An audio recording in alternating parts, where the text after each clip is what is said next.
आपको पता है, सबको पता है पाकिस्तान की हालत, स्पेशली कराची। मतलब ये फिक्स है और तुम लोग कोई आवाज नहीं उठाते हैं। मैंने कहा सर अब तो नॉर्मल, आप छोड़े सर, ये तो हमने तो एडजस्ट कर लिया। हाँ, अब तो नॉर्मल हमारे तो लिए। उनकी इमेजिनेशन में नहीं था कि यार लाइट जाना भी कोई चीज होती है। जब आप न्यू कंट्री जाते हो, समझ लो you have to start from scratch. ये दोनों ने मुझे पकड़ा गिरबान से, दोनों लेके गए कहीं साइड में और उन्होंने आके ना मुझे गालियां दी और मुझे बोला कि आज से हमारी दोस्ती खत्म। अब मैं ना, तुम क्या कर रहे हो यहाँ पे? कह रहे मैं तो टीचर हूँ। कह रहे तुम क्या कर रहे हो? मैं तो स्टूडेंट। भाई उठ के आके मिल लो, छुप के ना तस्वीरें लो या छुप के वीडियो ना बनाओ। अस्सलाम वालेकुम जी, उम्मीद करता हूँ आप सब खैरियत से होंगे। भाई ये जो शख्सियत मेरे सामने बैठी है ना, इसको मैं कह सकता हूँ ये मेरा मतलब पसंदीदा यूट्यूबर में से या पसंदीदा लोगों में से ना एक शख्सियत ये है भाई, गज़नफ़र, जो कि बेकार फिल्म्स, बेकार वाइन्स, बेकार किस्म की वीडियोस, बेकार किस्म के लोग, बेकार किस्म के दोस्त, मुबीनुल हक की बात कर रहे हैं। तो सर कैसे हैं आप और कैसी गुजर रही है आपकी ज़िंदगी? अल्हम्दुलिल्लाह सब कुछ सही। किसी भी बात पे जाने से पहले मैं डायरेक्ट एक ऐसी चीज़ पे आऊँगा जो मुझे बहुत टाइम से चुभी हुई है और तुम आज सामने मेरी रेंज में आए हो तो मैं तुमसे बात करूँगा। भाईजान, अमेरिकन नेशनल थे, हैं आप, मुझे नहीं पता, लेकिन अमेरिकन हैं आप, ठीक है ना? वहाँ रहे हैं आप 17-18 साल जी। उसके बाद आपने वो कार्ड उनको वापस किया, आप आ गए कराची, ठीक है जी। कराची आने के बाद आपने दोबारा से जो है ना यहाँ पे स्ट्रगल की, सारी चीज़ें आपने यहाँ पे पान छालिया, गुटके भी खाए, आपने हर वो सौगात की, बसों में लटक के आपने ऐसी आवाज़ें भी निकाली, मतलब सब आपने वो एक बर्गर इंसान ने सीखा जो एक अमेरिका में बैठे हुए हमारे बर्गर पाकिस्तानी एक्सपेक्ट करते हैं कि यार हम पाकिस्तान जाएंगे तो ये सीख के आएंगे, वो सब आपने किया माशाल्लाह से। उसके बाद फिर आप दुबई चले गए। तो क्या चल क्या रहा है भाई आपकी ज़िंदगी में? आप हैं क्या है? मतलब लोग मर रहे हैं वहाँ जाने के लिए और आप वहाँ से यहाँ से वहाँ यार अमेरिका की बहुत एक लंबी स्टोरी है, वो एक और पॉडकास्ट में चलेगा। नहीं मैं बता देता हूँ कि बहुत से लोगों को पता भी है, बहुत से लोगों को नहीं भी पता कि मेरा ब्रॉट अप अमेरिका में हुआ है। सही है, I grew up in America from KG से लेके। यार वो तो देख के तुम्हें लगता है भाई ये पीस यहाँ का है ही नहीं है, ये पीस यहाँ का है ही नहीं। From KG to high school तक पूरा मेरी स्कूलिंग बचपन वहीं गुजरा है। सही, ठीक है। और 2008 में मैं कराची आया, 2008 में। तो फैमिली वहीं पर सेटल थी। फैमिली में कुछ इश्यूज हुए, पेरेंट्स को वापस आना पड़ा, बट बहन और भाई एक है जो अभी भी वहाँ है। तो यहाँ पर एक हमेशा एक सिबलिंग होता है जिसको सैक्रिफाइस देना पड़ता है भाई, एक होता है जिसके साथ जो है ना नाइंसाफी हो जाती है। तो यहाँ पर अम्मी के साथ मैं था, तो अम्मी यहाँ पर थी, तो I had stay back with her. सही। तो बाकी फिर मैंने यूनिवर्सिटी यहीं पर करी, यहीं पर यूनिवर्सिटी स्टार्ट की, फिर यहाँ पर अपना करियर बनाया, यहाँ से सब कुछ स्टार्ट किया। तो जब यहाँ पर फिर बेकार फिल्म स्टार्ट हुआ, फिर जब यहाँ पर सब कुछ स्टार्ट हो गया तो यहीं पर है हम लोग, यहीं पर सब कुछ किया। कितना मुश्किल था एडजस्ट करना? यार स्टार्ट में तो बहुत मुश्किल था, ऑब्वियसली बहुत ही डिफिकल्ट था। बचपन मैंने पूरा यूएस में गुजारा है, ऐसा ही है। वहाँ पर आपको पता है लाइफ कैसी है। जब पाकिस्तान आया 2008 में तो समझ लो दुनिया बदल गई बिल्कुल, ठीक है। यहाँ के लोग, यहाँ के एनवायरनमेंट, यहाँ के चीज़ें एडजस्ट करने में थोड़ा टाइम लगा। यहाँ दोस्त बने, फिर Aahista Aahista I became a part of them. उनके साथ घूमना फिरना। अच्छा, जब यहाँ पर दोस्त बनते हैं, जब आप पाकिस्तान आते हो और आप थोड़ा, मेरी उर्दू भी बहुत वीक थी, ऐसा ही है, बहुत वीक थी। यहाँ पर लोगों के साथ बैठ के और थोड़ा वो करके आई गॉट हैंग विद और उर्दू पे आहिस्ता आहिस्ता आई। अच्छा यहाँ पर उर्दू पढ़नी नहीं आती? उर्दू पढ़ना नहीं आती मुझे, ये एक है, उर्दू मुझे पढ़ना नहीं आता। लेकिन ये कि तुम्हारी काफ़ी बेहतर हुई है अब जाहिर बात है, जब 10 साल और 11 साल यहाँ पर जब आप दोस्तों के साथ बैठते हो तो फिर आपके आहिस्ता आहिस्ता इम्प्रूव हो जाता है। मुझे याद है हमारी पहली मुलाकात जब हुई थी ना, पहले तो फेसबुक पे बातचीत हुई थी, मैंने मैसेज किया था इन लोगों को कि यार तुम लोगों का काम देखा मैंने, बड़ा अच्छा लगा, आओ मुलाकात करते हैं ना। तो ये आया और मुबीन आए थे, हम लोग डॉल्फिन में मिले थे। I think dolphin, Tariq road वाले। सर ये बंदा जब वहाँ से आ रहा था ना, दूर से अलग ही दिख रहा था कि यार ये कोई एक कैरेक्टर है जो कि आ रहा है चलता हुआ ना, क्योंकि उस वक्त तुम्हारा वेट भी माशाल्लाह से काफ़ी था, फिर तुमने काफ़ी एक्सरसाइज वगैरह की, वो भी एक स्टोरी है ट्रांसफॉर्मेशन की, वो भी सुनेंगे। लेकिन तो खैर एनीवे, तो तुम्हारा मतलब यानी काफ़ी मुश्किल हुई फिर ये एडजस्ट कर आहिस्ता आहिस्ता यहाँ पर दोस्त बने। अच्छा मजे की बात है, जब भी आप कहीं जाते हो, सबसे पहले यहाँ के दोस्त क्या सिखाते हैं? गालियाँ। वो तो भाई किसी भी आप मुल्क में जा रहे हो तो आप गालियाँ जाना। गालियाँ तो सबसे पहले मैंने सीखी यहाँ पे। अच्छा। तो आहिस्ता आहिस्ता फिर चीज़ें मतलब आ जाते हैं, थोड़ा 2-3। तुम्हें गुस्सा आता है वैसे? हाँ गुस्सा तो आता है यार, मैंने कभी देखा नहीं तुम्हें यार गुस्सा आता है, बट मैंने एक्सपेक्ट भी नहीं किया तुम्हारी पर्सनालिटी में गुस्सा होगा। नहीं, मतलब मैं वो बंदा, अगर गुस्सा आ भी रहा है ना, बट मैं कभी एक्सप्रेस नहीं करूंगा, शो नहीं करेगा, शो नहीं करूंगा। मैं तो धम मचा दूं। नहीं, मैं वो बंदा नहीं है। अंदर गुस्सा होऊंगा मैं, या सैड होऊंगा, या उदास होऊंगा, बट हमेशा बाहर एक स्माइलिंग फेस आपको जरूर दिखेगा। सही है। ये चीज़ है। तो मैंने यही सोचा, मैंने कहा यार ये इतना बंदा कूल कैसे हो सकता है कि यार एक बंदा मतलब यानी कि आपको कभी तो गुस्सा इंसान को आ ही जाता है कि यार क्या चल रहा है लाइफ में, या कुछ भी किसी भी बात पे, लेकिन मैंने एक्सपेक्ट नहीं किया था कभी तुमसे कि यार तुम्हें गुस्सा आता होगा। और आज भी मैं इसी बात पे अमादा हूँ कि नहीं आता। जिस चीज़ को ये गुस्सा कह रहे हैं ना भाई, इसको तो हम गला गीला करना कहते हैं कि अभी तो गला गीला हुआ है, गुस्सा भी आना शुरू हुआ है, अब समझ जाओ, अब नहीं करना, ये वाला सीन है। एनीवे, दुबई का थोड़ा सा एक्सपीरियंस बताओ। रिसेंटली तुम दुबई मूव हुए, गोल्डन वीज़ा मिला है? नहीं, अभी मैंने अप्लाई नहीं किया, बट इंशाल्लाह मैं अप्लाई करूंगा। तो क्या चीज़ तुमने मतलब किस तरीके से, कौन से वीज़ा पे हो? यार फ्रीलांस वीज़ा मैंने लिया है, तो वहाँ से हूँ, वो अभी काम वहीं चल रहा है। और फैमिली के साथ मूव? फैमिली के साथ मूव हुआ हूँ। सही है। तो भाई बेसिक रीज़न यही है कि दुबई शिफ्ट होना इज़, आपको पता है, सबको पता है पाकिस्तान की हालत, स्पेशली कराची। एग्जैक्टली, कराची की हालत आप खुद मतलब एक्सप्लेन करने की ज़रूरत ही नहीं है। ऐसा ही है, सब निकलना चाह रहे हैं, मतलब इट्स सैड। मतलब यार देखो, अभी तो ये सिनेरियो है मेरे भाई के जिसको मतलब आपने झूठे मुंह भी कोई आसरा दे दिया ना, वो बंदा सामान पैक करके आपके घर के नीचे खड़ा होगा, हाँ यार भाई मुझे ले चलो। यार मैंने अभी एक पोस्ट लगाई थी कि मुझे ना एक वीडियो एडिटर चाहिए, और वो बंदा जिसको थोड़ी सी कैमरे की नोहा हो। आप यकीन करो, पाकिस्तान के तो, कराची के तो बहुत लोगों ने मतलब मुझे इतनी सारी ईमेल्स आ गई मुझे, बट कुछ लोगों की ईमेल मैंने पढ़ी तो उसमें पता है क्या लिखा हुआ था कि मानी भाई आप मुझे किसी भी तरह बस दुबई ले जाएं आप प्लीज़, यार मैं आपके लिए कुछ भी काम कर लूँगा, डेस्परेशन ये वो। एक मैंने उसके अंदर एक और चीज़ मेंशन की हुई थी, मतलब लोगों में डेस्परेशन तो बहुत है, लेकिन बात ये कि यार मानना नहीं है ना कि यार आपने अगर आके फैक्ट किया, रियलिटी के ऊपर बात की है, तो सबसे पहले आपको गालियाँ पड़ेंगी। हाँ, ऐसे ही है कि यार आप मतलब पाकिस्तान मुल्क छोड़ के चले गए। भाई मुल्क ने थोड़ी कुछ किया, हमारा मुल्क के लोगों ने किया, लोगों से भाग रहे हैं यार, लोगों से, सिस्टम से। देखो मैं यहाँ पे हूँ 1-1.25 महीना हो गया मुझे, मैं इतना रिलैक्स हूँ, हालांकि मुझे पता है बाहर मुझे हर चीज़ में मसले हैं, हर किसी को हैं, बट मैं घर के अंदर इतना रिलैक्स हूँ क्योंकि मेरा मुल्क है ना यार, मुल्क है। मुझे लोगों से मिलते हुए प्रॉब्लम हो रही है, मैं बाहर निकलने से प्रॉब्लम हो, यार लोग मुझे मिल रहे हैं, वो एक्सपेक्ट ही नहीं कर रहे कि मैं यहाँ फिर रहा हूँ, मतलब वो कह रहे मानी भाई आप यहाँ, मैंने कहा भाई मेरा मुल्क है यार, क्या मतलब मैं अगर यहाँ फिर रहा हूँ तो क्या तुम इतना हैरान क्यों हो रहे हो? मुझे इतना टाइम भी नहीं हुआ गए हुए, मतलब ठीक है साल हुआ है, लेकिन यार आप ऐसे ही कर रहे हो जैसे मैं पत्नी 50 साल के बाद या 15 साल के बाद आ रहा हूँ। तो लोगों के अंदर जाने की वही चीज़ है कि मिल जाए तो भाई हमारी है, लेकिन नहीं मिल रही तो भाई आपको कैसे मिल गई? हाँ, ऐसे ही ये थोड़ा सा मसला है लोगों का। एनीवे, तो वही बात है, जो मेन मोटिव था कि अब वही बात है, जब बंदा सिंगल होता है, लड़का जब सिंगल होता है, वो अपनी लाइफ गुजार लेता है, चाय के ढाबे पे जाके बैठ गए, दोस्तों के साथ चिलिंग होंगे। बट जब आपकी शादी हो जाती है, स्पेशली जब आपके बच्चे हो जाते हैं, माशाल्लाह से आपकी बेटी हुई है, फिर आप उनके बारे में सोचते हो, आप सोचते हो कि do you want to raise your family in this environment. अब ये कि जब रिदा जाती है रीसा के साथ बाहर, आपको टेंशन रहती है कहाँ है, किधर है, कौन, सिक्योरिटी एक सिक्योरिटी, एक सेफ्टी आपको रहते हैं उनके बाद। बट अगर आप दुबई में होते हैं, ये लोग रात के 2 बजे जब बाहर निकले, आपको टेंशन नहीं होगी। ऐसा ही है, ये मेन चीज़ है वाकई में। और यार मैं ये समझता हूँ कि देखो तुम्हारा तो खैर यहाँ पे स्कूलिंग वाला सिस्टम नहीं रहा, बट हमने यहाँ पे स्कूल गुजारे। वो एक अंकल की वैन होती थी और बड़ा सिक्योर इन्वायरमेंट, मतलब सिक्योर यानी कि फ़िज़ा जो थी ना, यानी एटमॉस्फेयर ही इतना सिक्योर था, मतलब एटमॉस्फेयर ही इतना सिक्योर था कि आप बोलो कि यार दादा ये तो कोई मतलब इमेजिनेशन में भी नहीं होता कि कोई बच्चों को अगवा कर लेगा, या मतलब क्या बोलें कि वो स्कूल वाले वैन वाले जो अंकल होते हैं वो किसी बच्ची के साथ बदतमीजी करेंगे, स्कूल के प्रिंसिपल या टीचर बच्चियों के साथ ऐसे करें, हमने सोचा भी नहीं था। और उस वक्त शायद होते नहीं थे या मीडिया पे इतने नहीं आते थे, जो भी होता था बाहर रहने में।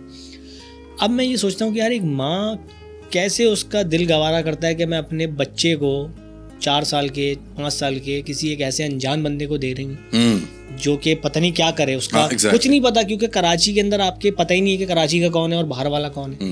हर बंदा तो कराची का है, क्योंकि कोई सिक्योरिटी का निज़ाम ही नहीं है, कोई चेक एंड बैलेंस ही नहीं है। आप, मुझे नहीं पता मेरे पड़ोस में कौन रह रहा है, कहाँ से आए हैं, किसी ने पूछा भी है कि भाई तुम क्या करके आए हो। कितनी दफ़ा ऐसा हुआ, मैं एक मोहल्ले में जब रहता था, मतलब मुझे याद है कि मैं 14 या 15 साल का था, तो हमारे मोहल्ले में एक लोग आए हुए थे जो कि पिछले 4-5 महीने से रह रहे थे, बट किसी ने कोई गवारा ही नहीं किया कहाँ से आए हो। तो पता ही चला कि वो कोई फला कातिल वातिल थे, उनके बेटे वो आए, उनके पीछे पुलिस आई और मोहल्ले वालों से पूछताछ हुई तब पता चला कि भाई ये तो मतलब ये सिनेरियो चल रहा है आपका कि भाई ये जो है ना आपके कराची में मतलब बहुत मुश्किल से आपको इस तरह के केसेस मिलते थे कि पहले लोग एक दूसरे का ख्याल रखते थे, फिक्र करते थे। ऐसे ही है। कहीं आप बाहर जाते थे ना तो आप सामने वाले घर वालों को बता के जाते थे कि थोड़ा सा ख्याल रखिएगा, हम लोग जरा जा रहे हैं फैमिली, आपकी जो कम्युनिटी होती है, आपका नेबरहुड होता था। इवन की चाबी मुझे याद है कि बराबर वाले घर पे देके जा रहे हैं कि यार वो भाई बाद में आएंगे रात में तो उनको दे दीजिएगा। इतना भरोसा था। अब वो चीज़ आपको इस मुल्क में, इस शहर में तो मिलती नहीं मिलेगी, पंजाब में मिलेगी। अच्छा, थोड़ी बहुत मैंने देखी है। पंजाब की कम्युनिटी हो यार, जितनी भी कम्युनिटी है ना उनमें बहुत एक है जो कि मैंने एक्सपीरियंस किया अपनी 30-32 साल की उम्र में, सिवाय महाजिरों के। महाजिर से मतलब उर्दू स्पीक जो मैं और आप हैं शायद ना यार, ये है एक गलत चीज़ है जो कि मैंने बहुत देखी है कि मतलब एक महाजिर अगर 2 महाजिर लड़ रहे हैं ना तो तीसरा महाजिर बहुत मुश्किल ही है कि उनकी सुलह कराएगा या उनको जो है ना वो समझाएगा, वो या तो आग लगाएगा। ये नेचुरली देखने में जो मैंने देखा है वो मैं आपको बता रहा हूँ। दूसरा ये है कि अगर 2 पंजाबी या एक महाजिर की किसी से बहस हो रही है ना तो एक पंजाबी अगर आएगा ना तो ऑटोमेटिकली वो उसको साथ दे देगा। लेकिन यही सिनेरियो में कोई महाजिर आएगा, वो बोलेगा अरे यार मेरा मामला नहीं है, मैं तो निकलूँ, मैं क्यों, मेरे पास अपनी टेंशन है बहुत है। तो ये है मसला। इसी तरह सिंधी कम्युनिटी में भी हमें सेम कल्चर मिलता है माशाल्लाह, बहुत सपोर्ट है एक दूसरे की। ज़बान आपने सिर्फ अदा दे दी, दा साईं ये कर दिया, आपके काम हो गए, ऐसा है। इसके अलावा जो है और भी कम्युनिटीज़, मतलब उर्दू स्पीक के अलावा मैंने सब में देखा है कि यार कहीं ना कहीं एका तो है, अपने लिए बॉन्ड है, हमारे उसमें नहीं है सैडली। एनीवे, तो खैर मेन रीज़न तो ऑब्वियसली यही था। लेकिन मुझे ये बताओ ना कि दूसरी रीजंस आपके आगे, आपका मुल्क है, पाकिस्तान है, मतलब you love your country no matter what, but जो चीज़ें गुजर रही हैं इस मुल्क में आप देख के आपको अफसोस होता है। मतलब यहाँ पर बेसिक नीड्स ही नहीं है बंदे को। वो 20 साल 10 साल पहले भी वही मसले, 20 साल पहले भी वही मसले, 30 साल पहले भी वही मसले, बिजली, पानी, गैस। अभी देखो 10 बज गए, गैस नहीं है। ऐसा ही है। हर अम्मा परेशान है, मैं खाना कैसे बनाऊंगी। बेसिक नेसेसिटीज हैं, गैस नहीं है, लाइट अभी भी जा रही है। यार मैं ना पता नहीं कहा यूरोप में कहीं था या सिंगापुर में कहीं था, तो एयरबीएनबी के जो नहीं होते हैं जो ओनर्स होते हैं, तो अक्सर कभी कभी वो दिन में एक दफ़ा आए हुए होते हैं, तो अपने लाउंज में बैठे होते हैं ना, तो कभी चिलिंग हो जाती, बात हो जाती। तो उनको मैंने ऐसे ही बताया, तो बातें हो रही थी ना कि यार ये वहाँ पे लाइफ स्टाइल क्या है ये। मैंने कहा यार हम लोग ना इस हिसाब से चलते हैं कि हमारी लाइफ तो ऐसे बैलेंस हुई है कि इस वक्त लाइट जाएगी। बोले क्या, मतलब ये फिक्स है और तुम लोग कोई आवाज़ नहीं उठाते हैं। मैंने कहा सर अब तो नॉर्मल, आप छोड़ें सर, ये तो हमने तो एडजस्ट कर लिया, अब तो नॉर्मल हमारे लिए। तो उनकी इमेजिनेशन में नहीं था कि यार लाइट जाना भी कोई चीज़ होती है। और वो अच्छा, उसने फिर बातें की मुझसे, उसने कहा ठीक है यार, अगर ठीक है गवर्नमेंट के पास नहीं है या आप इतनी नहीं प्रोड्यूस कर पा रहे कि आपकी कंट्री बड़ी है या लोगों की पॉपुलेशन ज़्यादा है, तो आप लोग अपने अपने वो क्यों नहीं लगा लेते ना, अपनी क्यों नहीं प्रोड्यूस कर लेते। मैंने बोला सर इजाज़त ही नहीं है। कह रहे क्या? मैंने कहा सर वो मोनोपोली है वहाँ पे, पूरे जो है ना वेंडर्स बैठे हुए, इन्हीं से आप ख़रीद सकते हो और इतने से कम में मिलेगा नहीं। अब मैं उसको अगर बोलूँ कि सर एक सोलर पैनल अगर एक बंदा लगाने जाता है ना, तो उस वक्त पता नहीं डॉलर या उसमें कितने बन रहे थे, बट मैंने उसको बताया सर 15 से 20 लाख रुपए का खर्चा है कि आपका घर का पूरा वो चला ले। खैर यार ये तो बड़ी हैरत की बात है, ये तो मतलब कोड़ियों के दाम चीज़ें हैं। अब तो दुनिया कहाँ निकल गई। मैंने सर हमारे मुल्क में नहीं है अभी भी, हमारे मुल्क में तो इसी चीज़ों में उलझा के रखा हुआ है कि भाई वोट इसको दो, ये दो, वो दो। बहरहाल तो ये सिनेरियो तो है भाई मुल्क के। और वो बात है, हमारी अवाम इतनी मतलब आदत इतनी हो गई इन चीज़ों से। मैंने शायद तुमसे ही डिस्कस किया था, मुझे याद है हम दुबई में थे, हमारे पास एक आइडिया आया था, मेरे पास शायद तुम्हें आया था, मुझे आया था, हम दोनों के पास एक आइडिया आया था कि अब जैसे हम दुबई आ गए, एक आइडिया आया था कि बंदा दुबई में रह रहा है, अब वो परेशान है। परेशान क्यों है? यार लाइट नहीं जा रही है। हाँ यार गैस क्यों आ रही है? तुम्हारा था यार गैस। अब किचन में जाता है, गैस आती है, वो परेशान हो, यार गैस क्यों आ रही है, यार पानी क्यों आ रहा है, और बाहर रोड पे ट्रैवल कर रहा है, यार कोई स्नैचर क्यों नहीं आ रहा? ऐसे ही है। क्योंकि हम यूज्ड टू हो गए, अब वो चीज़ हमें नहीं मिलती तो हम परेशान हो जाइए, क्यों नहीं हो रहा हमारे साथ। अच्छा मैंने भी ना यही वीडियो बनाई थी एक ना कि यार मेरी ना मुझे बड़ा गलत हो रहा है मेरे साथ, वो दुबई के अंदर चलते हुए, तो वो बड़ी ज़्यादा लोगों ने देखी, पसंद भी करी, लेकिन लोगों ने गालियाँ भी बहुत दी कि यार आप पाकिस्तान को बदनाम कर रहे हो। मैंने कहा मैं कर रहा हूँ, मतलब मैं कर रहा हूँ? नहीं एक सेकंड, इस पे बात क्या कर रहे हैं कि आप बदनाम कर, अबे मैं कर रहा हूँ, हर बंदा कर रहा है, मैं तो कर ही नहीं रहा पहली बात, लेकिन आप ये कह रहे हो कि मैं कर रहा हूँ। अबे एक बंदे का काम ही नहीं है ये। अच्छा भाई गज़नफ़र, एक सवाल मेरे दिल में था जो कि मैंने सोचा कि तुम उसके लिए बड़े सही बंदे हो। यार तुम एज अ कंटेंट क्रिएटर, बेकार फिल्म्स तो तुम्हें सब जानते हैं, बट तुमने उसके साथ ही पैरेलल एक और अपनी जो है ना दुनिया बनाई जो कि मियाँ बीवी का कंटेंट, फैमिली कंटेंट, बच्चा भी माशाल्लाह तुम्हारा ईसा वो भी उसमें होता है। तो यार इसका एक्सपीरियंस शेयर करो कि अब तक का कैसा रहा है, लोगों का क्या फीडबैक है, क्या क्या ड्रॉबैक्स रहे हैं तुम्हें ज़िंदगी में, जो कि डेफिनेटली रहे होंगे नुकसानात भी, और दूसरा ये कि जो हम बाकी फैमिली कंटेंट वालों को देख रहे हैं, जो मियाँ बीवी का कंटेंट है या वो जो बना रहे हैं, जो कि जिन पे बहुत ज़्यादा व्यूज़ भी आते हैं और किन वजूहत से आते हैं हम सबको पता है, तुम ऐसा क्यों नहीं कर रहे, क्या वजूहत हैं, या तुम जब सोचते हो काम करने का तो क्या चीज़ तुम्हारे माइंड में होती है? यार देखो, जैसे हमारी पूरी टीम है जिसमें मैं हूँ, रिदा है, सनी, मुबीन है, हम यूनिवर्सिटी से साथ हैं, ठीक है। हम सब ने फिल्म मेकिंग पढ़ी, हम सब मीडिया स्टूडेंट्स हैं, तो हम यूनिवर्सिटी से ये सब करते हुए आ रहे हैं, एक्टिंग, डायरेक्टिंग, स्क्रिप्ट राइटिंग। तो जब बेकार फिल्म स्टार्ट हुआ तो हम इस तरह हम लेकर गए आगे। सही। अच्छा, क्योंकि रिदा वाज नेवर कैमरा शाय, क्योंकि हम यूनिवर्सिटी से करते हुए आ रहे हैं और वही चीज़ हम आगे बेकार। अच्छा, बाय द वे तुम लोग कजन्स हो? कौन? रिदा और तुम? नहीं। अच्छा, कजन्स नहीं हो? नहीं, यूनिवर्सिटी। अच्छा, फैमिली फ्रेंड्स हैं? क्लासमेट्स थे यूनिवर्सिटी में मिले थे। अच्छा, मुझे लगा कजन्स हो। नहीं, यूनिवर्सिटी में ही मिले थे हम। सही। तो क्लास फेलो थी रिदा, तो वहाँ से फिर दोस्ती आगे बढ़ी और यहाँ से फिर हमने साथ काम किया, फिर इस तरह आगे निकले। तो ये जब बेकार फिल्म्स की स्किट्स भी बनाते थे तो उसमें ऑब्वियसली कपल कॉमेडी हम बनाते थे, क्योंकि जाहिर सी बात है जो। और जब मेरी शादी हुई तो शादी के बाद आप रियलाइज़ करते हो कि मियाँ और बेगम में क्या क्या मसले होते हैं। ऐसा ही है। तो हमने सोचा ये जो हम मसले हमारी लड़ाई होती हैं या जो भी होता है XYZ, तो ये तो हम pretty sure her husband wife के साथ होता होगा। झोंक कहते हैं इसको। हाँ, सही। तो ये हर किसी के साथ होता होगा, तो why don't we make skits out of these as well. तो हमने फिर कपल कॉमेडी भी स्टार्ट की, तो वो बहुत हिट हुआ।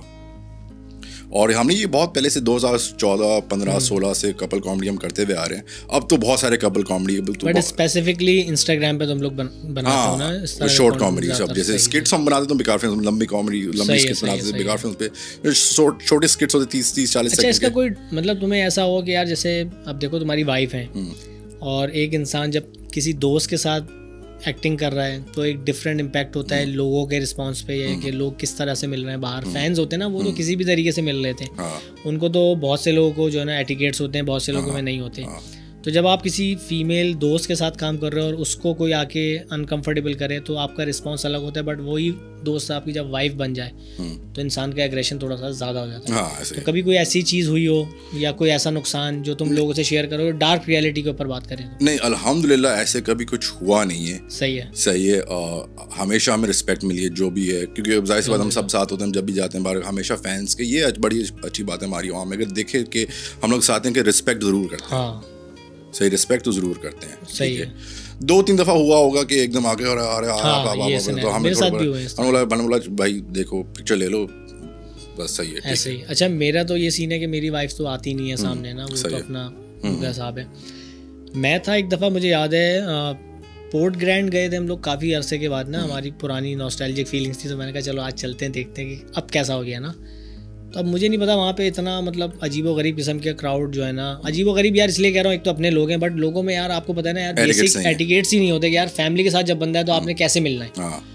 अब मैं वहाँ चल रहा, तो चलते चलते ही ये हुआ कि मतलब वो जो नहीं होते झुंड में लड़के जा रहे होते हैं, वो जो स्पेसिफिकली कास्ट का नाम नहीं ले रहा, मतलब वो एक होती है कैटेगरी, आपको पता है कराची में जो घूम रही होती है, अरे ये तो मानी है और कराची वाइज वाला, यार मैं अपनी वाइफ के साथ हूँ और आप मेरे बराबर में खड़े होके चीख रहे हो, आपको तमीज़ नहीं है बात करने की।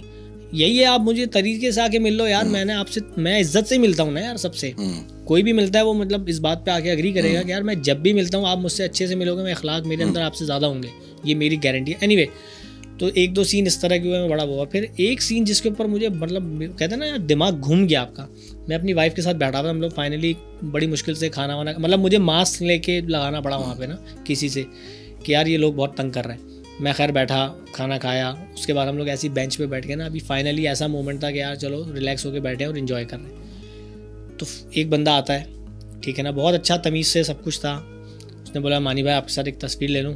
मैंने कहा जी ले ले। मैं खड़ा हुआ, कह रहा है सॉरी यार आप फैमिली के साथ हो, मैं आपको डिस्टर्ब कर रहा हूँ, बड़ी माजरत। मैंने कहा नहीं इट्स ओके, आप खींच लेना।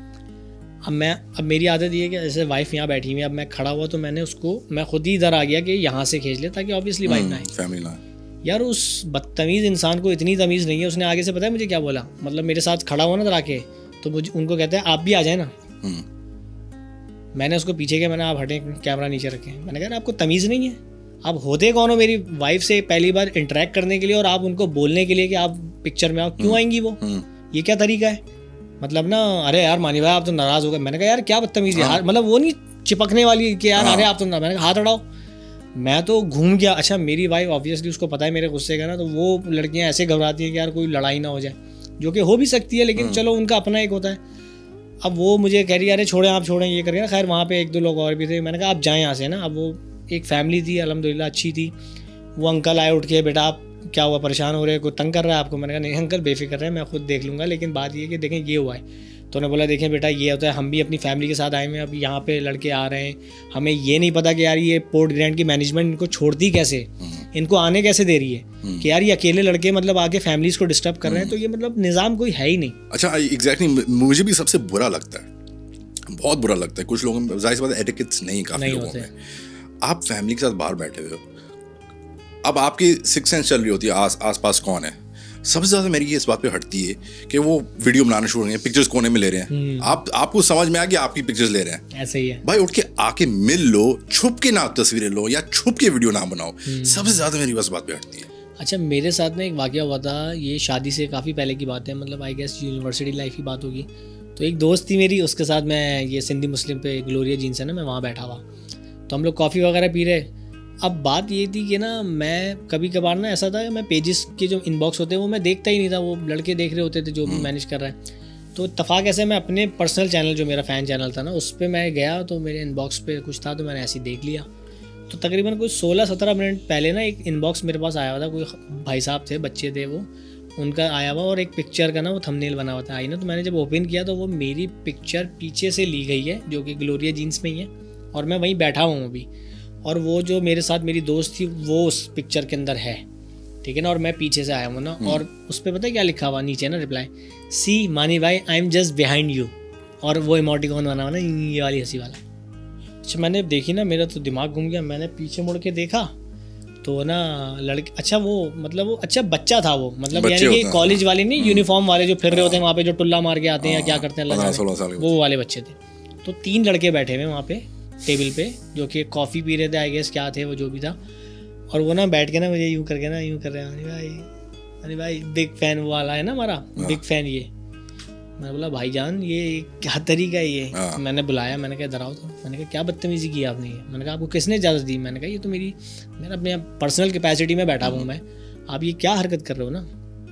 तो खैर उसको मैंने बड़ा बोला, मैंने जो मुझे मतलब समझ में आया तरीके से प्यार से मैंने उसकी स्कूलिंग की। खैर वो बड़ा शर्मिंदा हुआ, कह रहा है मैं डिलीट करता हूँ। मैंने डिलीट तो आप कर ही दोगे, लेकिन बात ये है कि तरीका ये नहीं है ना यार, आप किसी की तस्वीर खींच रहे हो सिर्फ एक वो मिल जाए, क्या कहेंगे, अटेंशन मिल जाए, इन्वेजन ऑफ प्राइवेसी होती है। ये है हमारे लोगों का रिएक्शन होता है कि जब उनको समझ नहीं आता कि हम क्या दें रिस्पॉन्स। बहुत से लोग मिलते हैं वो हाथ मिलाएंगे छोड़ेंगे ही नहीं। सबसे ज़्यादा गुस्सा मुझे ज़रा आता है यार, पकड़ के खड़े हैं भाई, आप हाथ तो छोड़ो, उसके बाद आगे यार। और मानी भाई वीडियोस नहीं आ रही, अबे भाई हाथ तो छोड़ो। अबे ये सबसे बात हटती है, आपकी वीडियोस नहीं आ रही आजकल। एग्जैक्टली। अबे तुम आज ही वीडियो आई है, इसका मतलब तुम फॉलोअर हो ही नहीं। आज ही वीडियो है, आप पूछ रहे हो कि वीडियो नहीं आई। मतलब वही है ना, कुछ भी कहना है, कुछ भी कहना है, देख लिया तो कुछ कह के निकलना है, ठीक है ना। खैर और कोई वाकया बताओ इस तरह का कोई फैन। अबे एक फैन मोमेंट बताता हूँ, सीन बताता हूँ। हाँ ये 2015-16 की बात है। तो उस वक्त बेकार फिल्म्स और हम नए वो स्टार्ट हुआ था, वायरल होने लगा था, थोड़ी रीच मिलने लगी थी। तो मैं और मुबीन थे गाड़ी में, तो मैं गाड़ी चला रहा हूँ और एकदम से, और जाहिर सी बात कराची में रहते हैं, अच्छा बाइक पे 2 लोग हमारे पीछे कर रहे हैं। अब मैं गाड़ी चला रहा हूँ, बराबर में आते हैं, बोलते हैं अबे उस वक्त हमारी तो फट गई। हमने गाड़ी भगाई। अब हमारी सोच भी नहीं जाती वहाँ पे कि क्या, हमारे पता ये 2 बंदे हैं बाइक पे, ये अब निकालो गाड़ी। हम गाड़ी चला रहे हैं, इशारा फैसल पे 2 तलवार पे पीछे ही कर रहे जा रहे कि रुको, चिल्ला रहे रोको। हमारा भी क्या हो गया, फिर हम कहाँ तक जाएं, हमने गोली ना मार दी, हम लोग रोक दो। अब रोकते हैं, हम पीछे से कर रहे हैं, हम एक तस्वीर लेनी है आपसे। अब भैंस की तो डराओ तुम मत यार। जब रोको बोल रहे तो बोल दो भाई पिक्चर लेनी है। हाँ पिक्चर ले लो कुछ। अब वो 2, अब कैमरा भी, वो फोन भी नहीं निकाला हुआ है, बस ऐसे 2 बंदे बैठे हैं, रोको इस तरह। तुम लोग की वीडियो यही थी ना कि वो जाता है भाईजान ये एड्रेस किधर है यार, और तेरा अच्छा वो तुम्हारा जो रिएक्शन था ना वो मुझे इतना याद है आज तक। हाँ ये वही वीडियो हिट हुई थी, उसके बाद ये सीन हुआ था।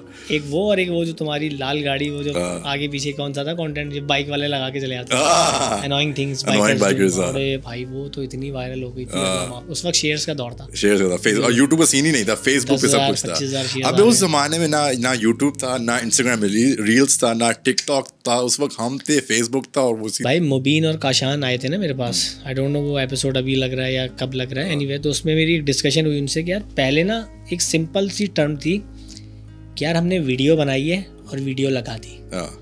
अब हम जब बोलते हैं ना कि यार हमारी नई वीडियो आई है, तो अगला सवाल ये होता है भाई शॉर्ट्स है, रील है, लॉन्ग वीडियो है, कॉमेडी वीडियो है, व्लॉग है, क्या है, पॉडकास्ट है, क्या है कि इतने सारे फॉर्मेट्स आ गए ना कि अब उन्होंने कंटेंट को बर्बाद कर दिया कि यार लोग समझ ही नहीं पा रहे कि यार रील पे देखें या लॉन्ग वीडियो देखें। मैंने तो सिंपल सी चीज़ सीख ली है भाई, लॉन्ग वीडियोस पे काम करो, अभी नहीं 6 महीने बाद, 1 साल बाद या 2 साल के बाद दोबारा से ये ट्रेंड आएगा। अब भी पहले और आप टिके रहोगे। हमारे ज़माने हम लोग वीडियो ऐसे बनाते हैं, अब ऐसे ही बनाओ। अब यहाँ पर आ गए भाई, ऐसे ही बनाओ। आप शूट ऐसे ही करो। मैंने यकीन करो गलती की है, कुछ किया था मैंने एक क्या कहते हैं कराची वाइन्स के ऊपर, तो मैंने इस तरह से शूट कर लिया। मुझे इतना रिग्रेट है कि यार कंटेंट मेरे अच्छे थे, बट मुझे लैंडस्केप भी करना चाहिए था, उसको मैं लॉन्ग वीडियो की तरह डालता, क्योंकि रील्स पे ना पैसे ना साले कोई ढंग की जो है ना व्यूअरशिप आ रही है। मतलब व्यूअरशिप चलो आ रही है, लेकिन फ़ायदा क्या, ना कोई इतना ज़्यादा वो पैसे बन रहे हैं, ना कुछ हो रहा है, टाइम अलग ज़ाया हो रहा है। तो इससे अच्छा भाई जो काम था इज्जत से वही करते रहो, लेगेसी को बरकरार रखो। ये है मेरा दोस्त।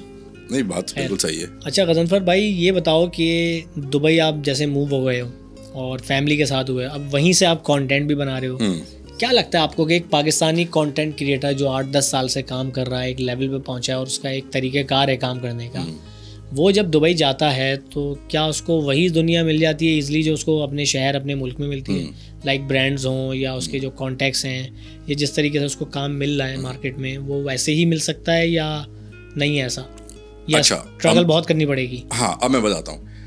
आप पाकिस्तान में थे, आपका पाकिस्तान में नाम है, ऑडियंस आपकी 90% तो पाकिस्तान से है, सही है। पाकिस्तान में आपका नाम है, आपकी वीडियोस यहाँ वायरल होती हैं। जब आप न्यू कंट्री जाते हो, समझ लो you have to start from scratch. But Dubai में I wouldn't say you have to start from scratch, क्योंकि दुबई में आवाम ज़्यादातर 60% तो आवाम इंडियन पाकिस्तानी है।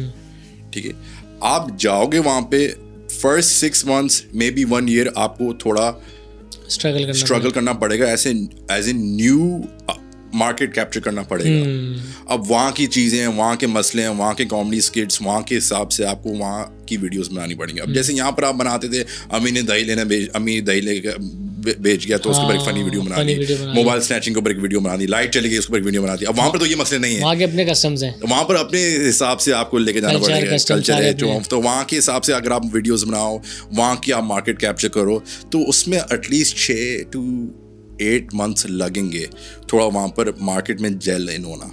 तो वही बात है, वहाँ पर भी आप जाओ, स्टार्ट में जाहिर सी बात है एकदम से ब्रांड्स नहीं आएंगे या एकदम से रीच नहीं मिलेगी, थोड़ा आपको कंटेंट बनाना पड़ेगा। अच्छा, एक और चीज़ मैं कहना चाहूँगा लोगों से भी कि दुबई में मैंने देखा है, तुमने भी शायद एक्सपीरियंस किया हो, कि जिसको हम कहते हैं ना टपोरी कंटेंट, मतलब जिसकी कोई सेंस नहीं है, लेम कॉमेडी कह लो आप, मतलब अजीब व गरीब मजाक मस्तियाँ हो रही हैं, बट उस पर व्यूज़ आ रहे हैं और वो कल्चर वहाँ पे बड़ा इन है। अच्छा, मैं क्यों उसको टपोरी कंटेंट कह रहा हूँ, क्योंकि मैं कह सकता हूँ भाई अल्लाह का शुक्र है, तुमने भी बड़े इज्जत से काम किया और क्वालिटी काम किया है, हमने भी किया है। ऐसा नहीं है कि हमने भी बहुत बेकार सी मतलब अजीबो गरीब वीडियोस बनाई हैं जिसका कोई सर पैर नहीं है, लेकिन हमने हमेशा अपनी गलतियों से सीख के प्रूफ किया है कि भाई अगर कंटेंट की बात करो ना, तो हमेशा कंटेंट ही किंग होता है, भले कितनी अच्छे कैमरे पे आप शूट कर लो। तो इसी वजह से मैं कह सकता हूँ कि भाई वो टपोरी कंटेंट, वो लेम कंटेंट, वो गिर रहे हैं, वो मोबाइल तोड़ रहे हैं, वो ये कर रहे हैं, ये क्या कल्चर है, लेकिन ये वहाँ पे भी एग्जिस्ट करता है और बहुत उरूज पे करता है। टिकटॉकर्स का वहाँ पे भी बहुत गेम है, यूट्यूबर से कई ज़्यादा। बिल्कुल भाई, सिंपल जब से टिकटॉक आया है, तो जब से टिकटॉक आया है हर किसी के हाथ में स्मार्टफोन है, हर किसी के पास टिकटॉक है, हर कोई अपने फ़ोन से वीडियो बना रहा है और वो डाल रहा है, और हर किसी के दिमाग में आइडियाज आते हैं। हमारे ज़माने में स्मार्टफोन्स नहीं थे पीक पे, सही 2015-14 में हम कहाँ होता था स्मार्टफोन, यहाँ को हर कोई। हमने ऑस्मो लिया था, हमने कैमरे पे इन्वेस्ट किया था, याद है ना, हम सब ने एक साथ ही आगे पीछे। अब हर चीज़ आपके मोबाइल पे हो रही है, स्मार्टफोन में हो रही है। 2015-14 के बारे में बात करो ना, किसी के पास स्मार्टफोन होता, हमारे पास ये DSLRs होते थे, हम एडिट प्रीमियर पे करते थे, लैपटॉप पे करते थे, फिर उसको पोस्ट करते, वो मेहनत करते थे। अब हर चीज़ फ़ोन पे, अब हर एरे गहरे के पास एक स्मार्टफोन है, उसमें वीडियो बनाता है, कैपकट पे, InShot पे एडिट करता है और लगा देता है। ऐसे ही अब इतना ईजी हो चुका है। मतलब मैं जितना भी कंटेंट देखता हूँ ना अभी यूट्यूब पे, फेसबुक पे या इंस्टाग्राम पे, जो कपल कॉमेडी या इस तरह की बहन भाइयों वाली, मैं ये देखता हूँ यार ये सारे वही कॉन्सेप्ट है जो हमने आज से 5 साल 6 साल पहले बना के ख़त्म कर दिया, बट बात सेम ही है, अदायगी अलग है। अगर आप उसके प्लॉट की बात की जाए ना, प्लॉट देखो एक टेक्निकल बंदा ही, डायरेक्टर राइटर ही समझ सकता है कि प्लॉट होता क्या है। अब एक सिनेरियो के बहन भाई लड़ते हैं, अब हमने उसको अपने तरीके से दिखाया, दूसरे ने भी यही चीज़ दिखाई, बट उसकी अदा अलग है। तो कंटेंट तो एक ही है, बट घूम के उसके तरीकेकार चेंज हो रहा है। एग्जैक्टली। अब मैं अगर तुमसे ये बोलूँ कि जैसे हमारी एक वीडियो थी आयशा का रिश्ता पक्का हो गया, वो अगर मैं कॉमेडी की बात करूँ वो आज भी रिलेट करती है कि एक लड़की जो है उसका जब रिश्ता पक्का हो जाता है तो वो लड़की डिफरेंट हो जाती है। मतलब उसका अपने दोस्तों से मिलना अलग हो जाता है, उसका एटीट्यूड अलग हो जाता है। अब ये कि उसकी कोई नखरे और केयर करने वाला एक और आ चुका है तो उसके ये मसले भी आ जाते हैं, ठीक है। फिर कोई ख्वाहिशात भी पूरी कर रहा होता है तो ये भी, मतलब ये साथ साथ बिल्ड होता है उसका कैरेक्टर। तो वो क्या कैरेक्टर है वो आज भी एग्जिस्ट करता है। तो अगर मैं आज भी बनाता हूँ वो वीडियो एक डिफरेंट अंदाज से तो वो आज भी चलनी चाहिए। तो बात सारी है कि देखो कंटेंट तो वही घूम रहा है जो हमारा कल्चर है, बट बात क्या है कि लोग उसको अलग तरीके से बना रहे हैं। और अब जब हर कोई आ गया है तो उसका मतलब क्या करूं, बेड़ा गर्क भी हो गया कंटेंट का। ऐसे ही कि मतलब हर बंदा अपने हिसाब से बना रहा है। बिल्कुल ऐसे ही है, ठीक है ना। पहले हर किसी के बस में बात नहीं थी। तो ये सारे नुकसान बहुत। अबे वही चीज मैं वही कह रहा हूँ, 2014 में हम पहले लिखते थे, कैमरा निकालते थे, माइक लगा लिया, ऑन चल रहा है, माइक ऑन है, आवाज आ रही है, एक बैकअप ऑडियो भी रिकॉर्ड कर रहे हैं, ऑडियो रिकॉर्ड हो रहा है, तुम्हारा शॉट लिया, इसका शॉट लिया, मास्टर लिया, सही है, सबके शॉट हो गए, नेट वो लैपटॉप पे लेके गए, सारे क्लिप्स जोड़े, एडिट किया, म्यूजिक लगाया, फॉलीज लगाई, हाँ सब कुछ लगाया, सही है। ये एक हफ्ते में पूरा होता था। अब ये कि ये शॉट लिया, ये शॉट लिया, ये टक टक करके डाल दिया, ऐसे ही। अब वो क्वालिटी जो हम लाते थे वो आज की क्वालिटी बड़ा फर्क है। बट अब वही कहते हैं कि अब जैसे टाइम आगे बढ़ रहा है आपको भी अपने आप को, यार मेरे हिसाब से देखो मैं तो उन लोगों में से हूँ जो बोलता हूँ कि यार ट्रेंड पे चलो ना, ट्रेंड बनाओ या ट्रेंड को चेंज करो अगर गलत हो रहा है तो। भाई मेरा मानना ये है कि देखो एक होता है ना कि जैसे ब्रांड्स भी कुछ अजीबो गरीब आप डिमांड करते हैं क्योंकि आपने कल्चर ऐसा बिल्ड कर दिया। देखो हमने 8-9 साल कॉमेडी स्किट बनाए, तुम्हें भी पता है हमें भी पता है कि अल्हम्दुलिल्लाह के मिलियंस में भी कमाया है एक वीडियो से, और लाखों में भी कमाया है, हज़ारों में भी कमाया है, कम से कम में भी किया है, मैक्सिमम में भी किया है। ये वर्थ कैसे बनी? हमने 6 साल 7 साल लगा के मेहनत करी, इस इंडस्ट्री को बिल्ड किया, लोगों को बताया कि भाई ये इन्फ्लुएंसर मार्केटिंग जो है ना इसका इम्पैक्ट है। और लिटरली बिलबोर्ड खत्म हुए मुल्क से, ये खत्म हुई, प्रिंट मीडिया आपका खत्म हुआ, क्यों? क्योंकि डिजिटल मार्केटिंग हमने ट्रेंड बनाया ना। अब क्या हुआ, ये जो बीच में मैंने कहा ना कि एक नस्ल को हमने बर्बाद कर दिया, उन्होंने गलत तरीके से वो कर दिया, तो वो कल्चर बिल्ट हुआ।